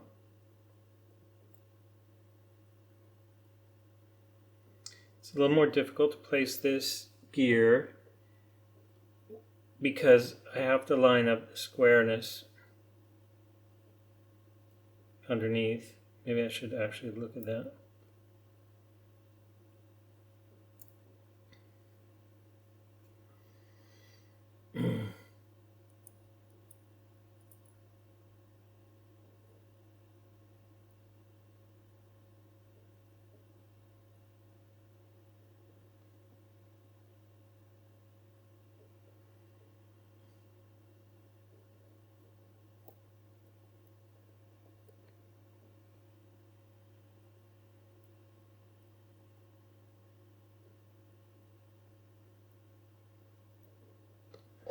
Okay, so the reason it's difficult is because the spring is working.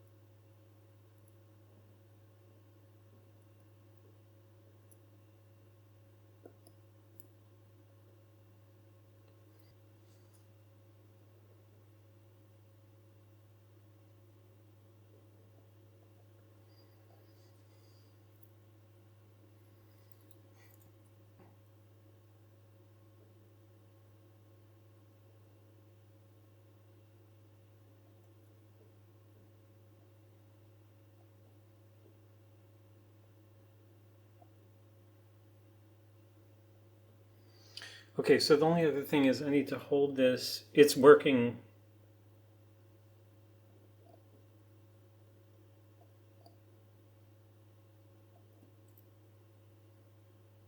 Gear goes this way, doesn't go the other way.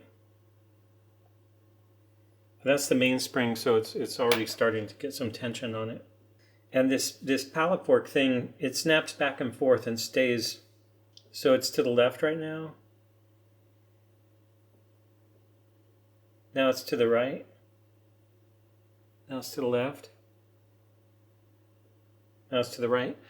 So that's the, I think that means I put everything together so far, and now I just got to get the balance wheel on there correctly to set the timing of that.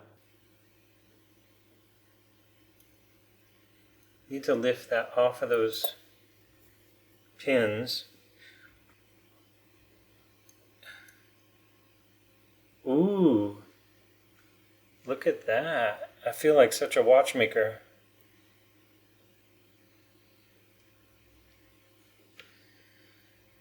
Oh my God.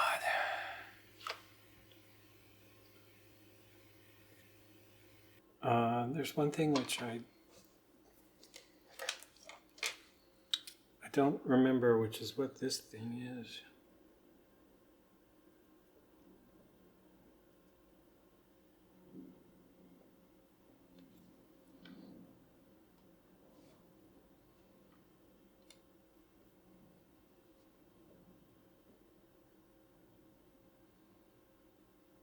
Okay, I see it. That's part of the automatic movement.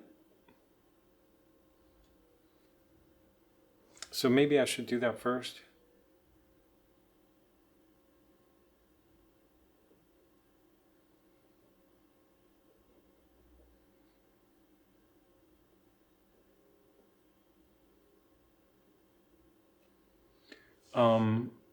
So that would have a gear under it and that thing. So that's this gear.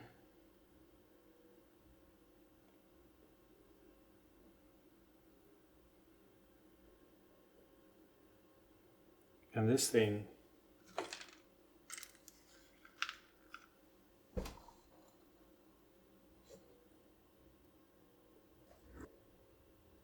Okay, so there's two oil points here, and then also here, and then these things get trapped in there under that plate. So I think we can do that. Way too much oil, but I can clean that up.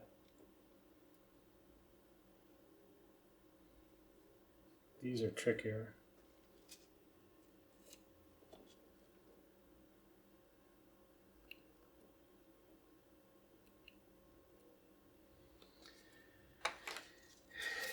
These are kind of easy to absorb the oil off.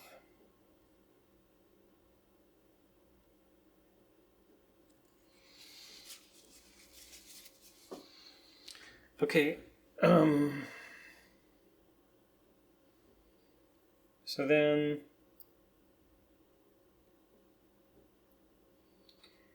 this gear does. I remember this doesn't sit flat. It floats up a little bit.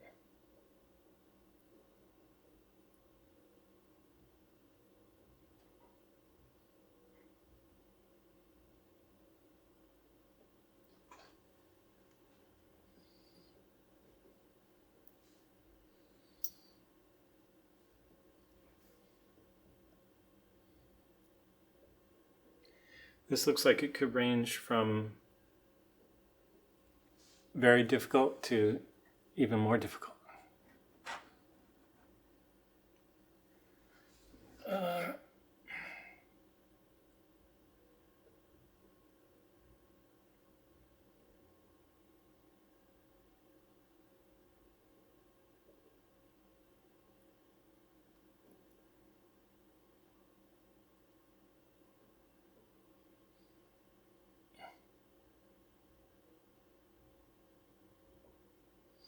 Okay, it seems like this needs some downward pressure to hold it once it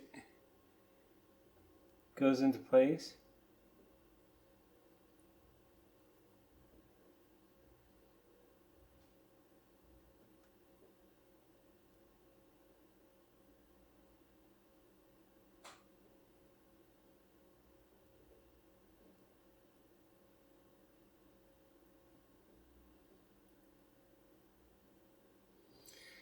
I'm going to try to use this to provide that downward pressure. Because it could just sit there loosely, and if I get things in the right position, it should all kind of collapse together.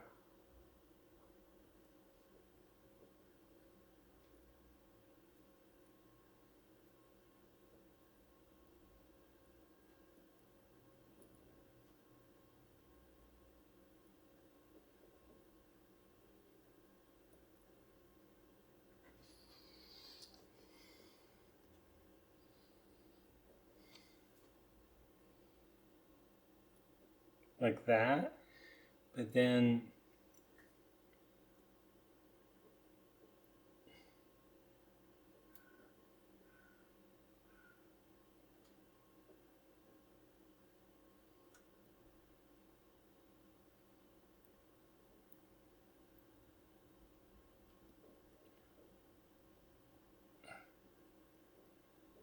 yeah, that's what I thought might happen. It just provided just enough weight just to kind of help that settle right where it wants to be.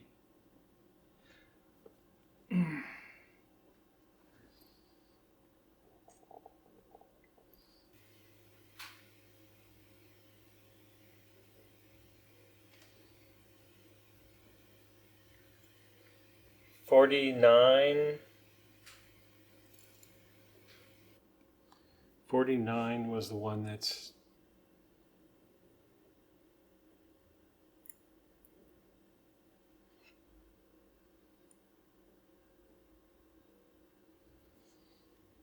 I think it's 49 and 50, and those two are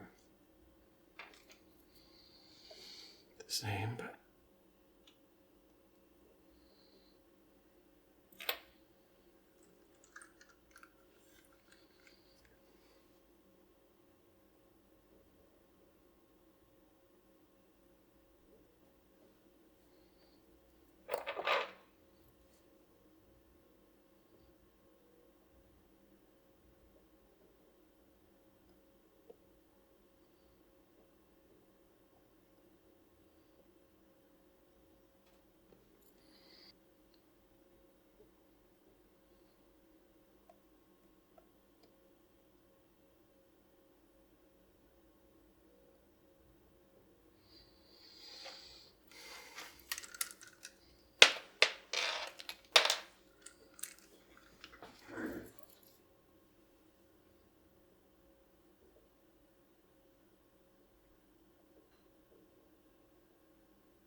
and that winds it.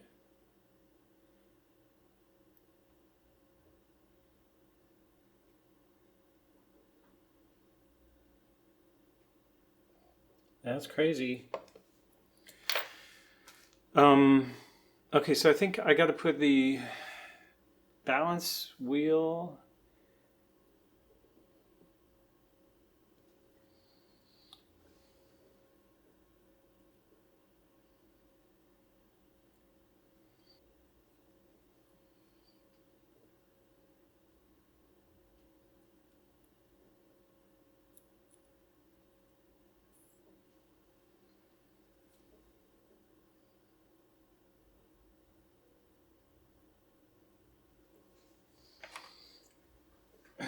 The price seems absurd. The ridiculously small amount of oil.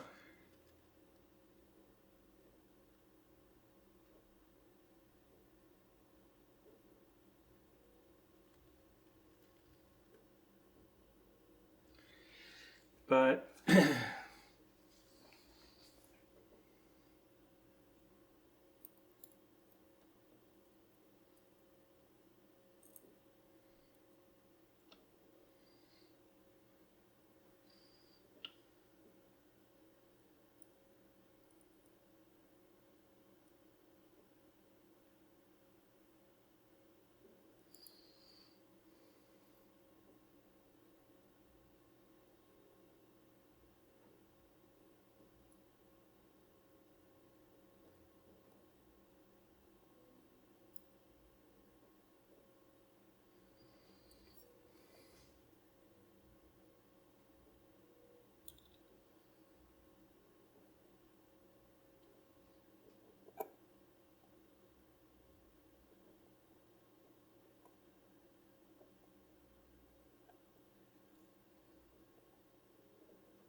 that was working.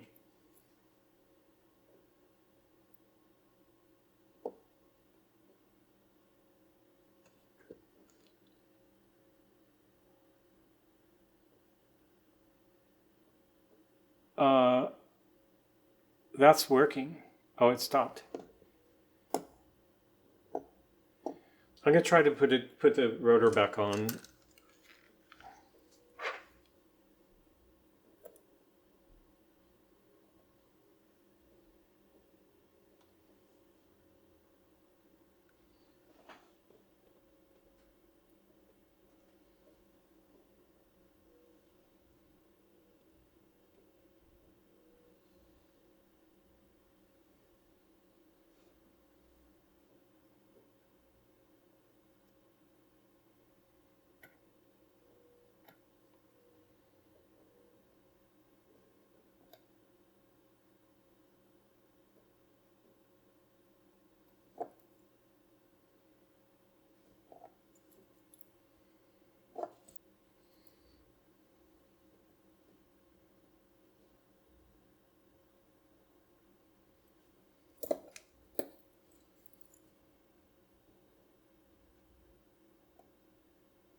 Okay, there. It slid under.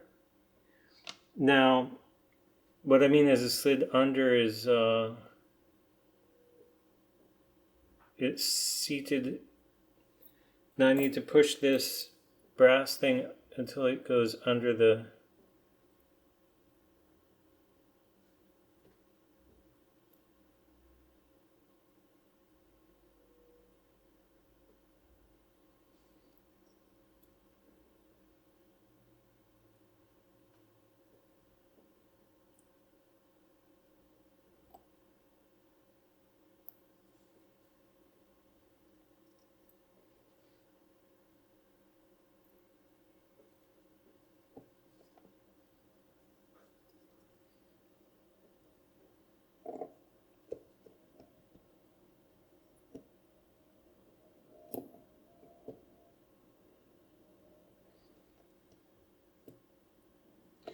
Okay, so one other thing. It's possible that the stem needs to be in it.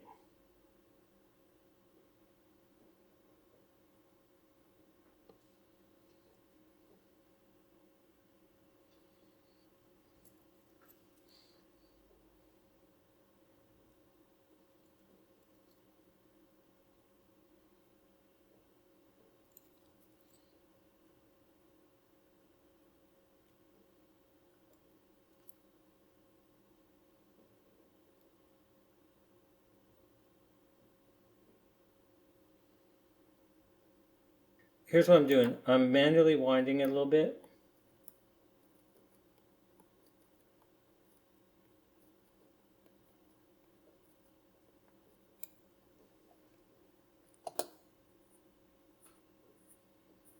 Okay, winding is working.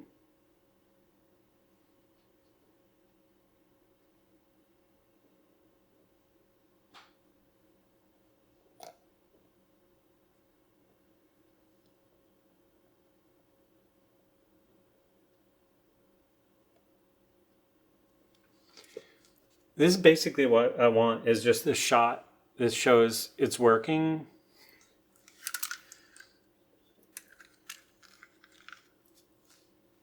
I disassembled it, I reassembled it, and I made it work.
This one is a little bit thick.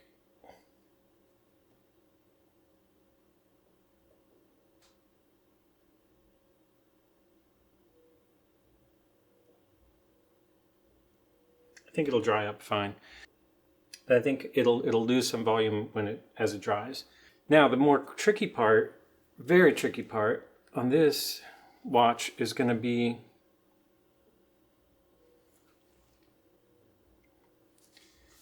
the dial.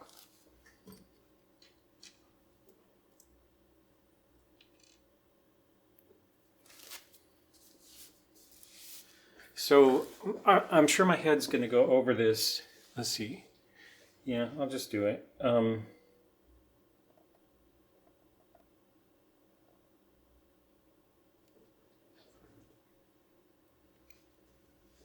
going to start at 3 o'clock.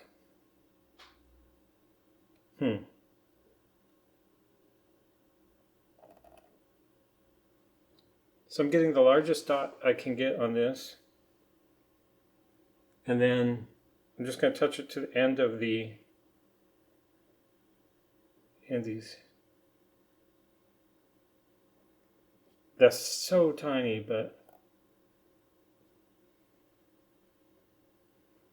let's go to 4 o'clock.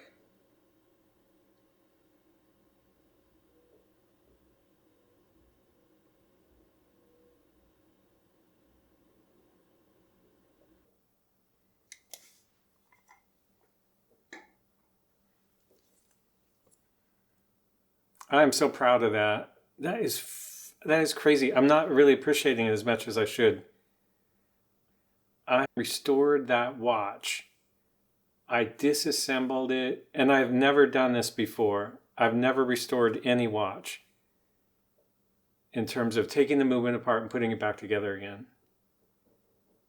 And I did it with that tiny automatic IWC Cal 44, 1959, the same year that Carl Jung did that interview that I showed at the beginning of the long video.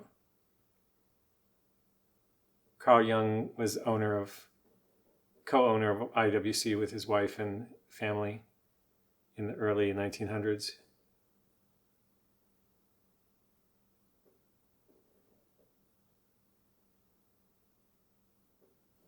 I never thought I could do that.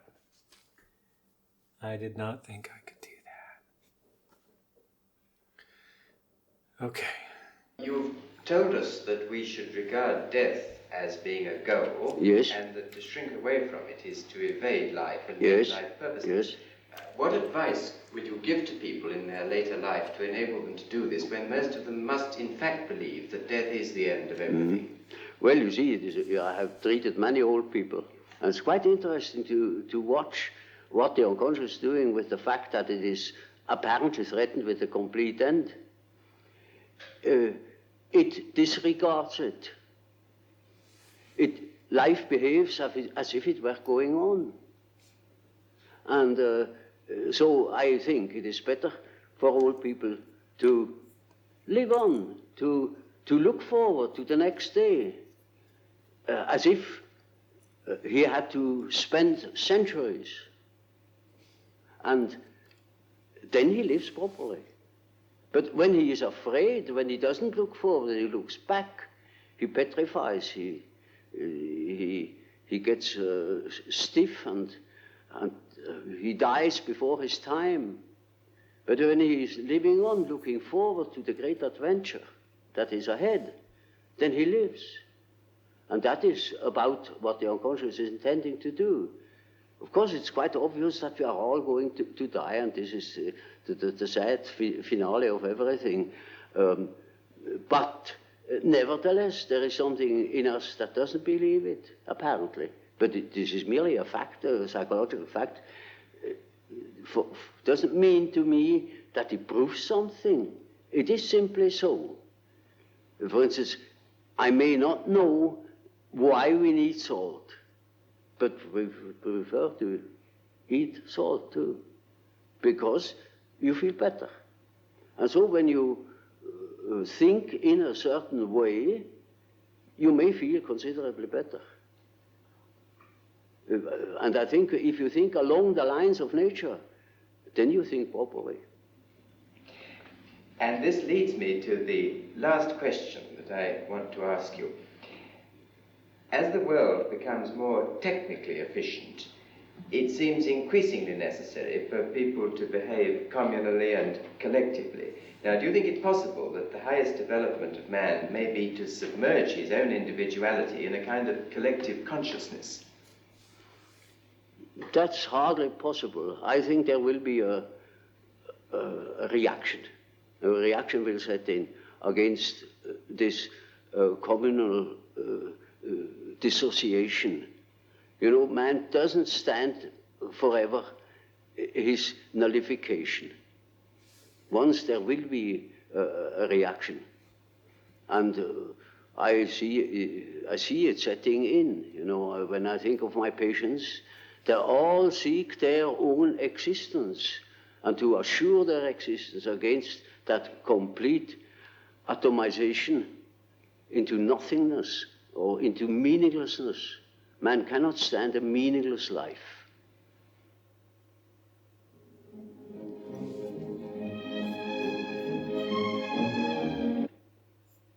Okay, so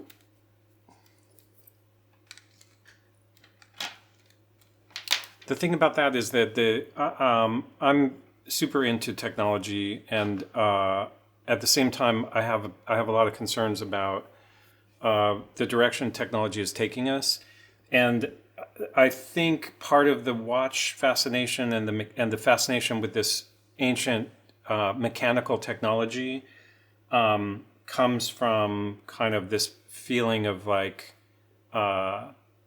it's technology, but it's prior to all these network effects and the things that we're experiencing now, which are maybe for the last 60 years, also my lifetime, it's been accelerating the change that he's talking about there over 60 years ago.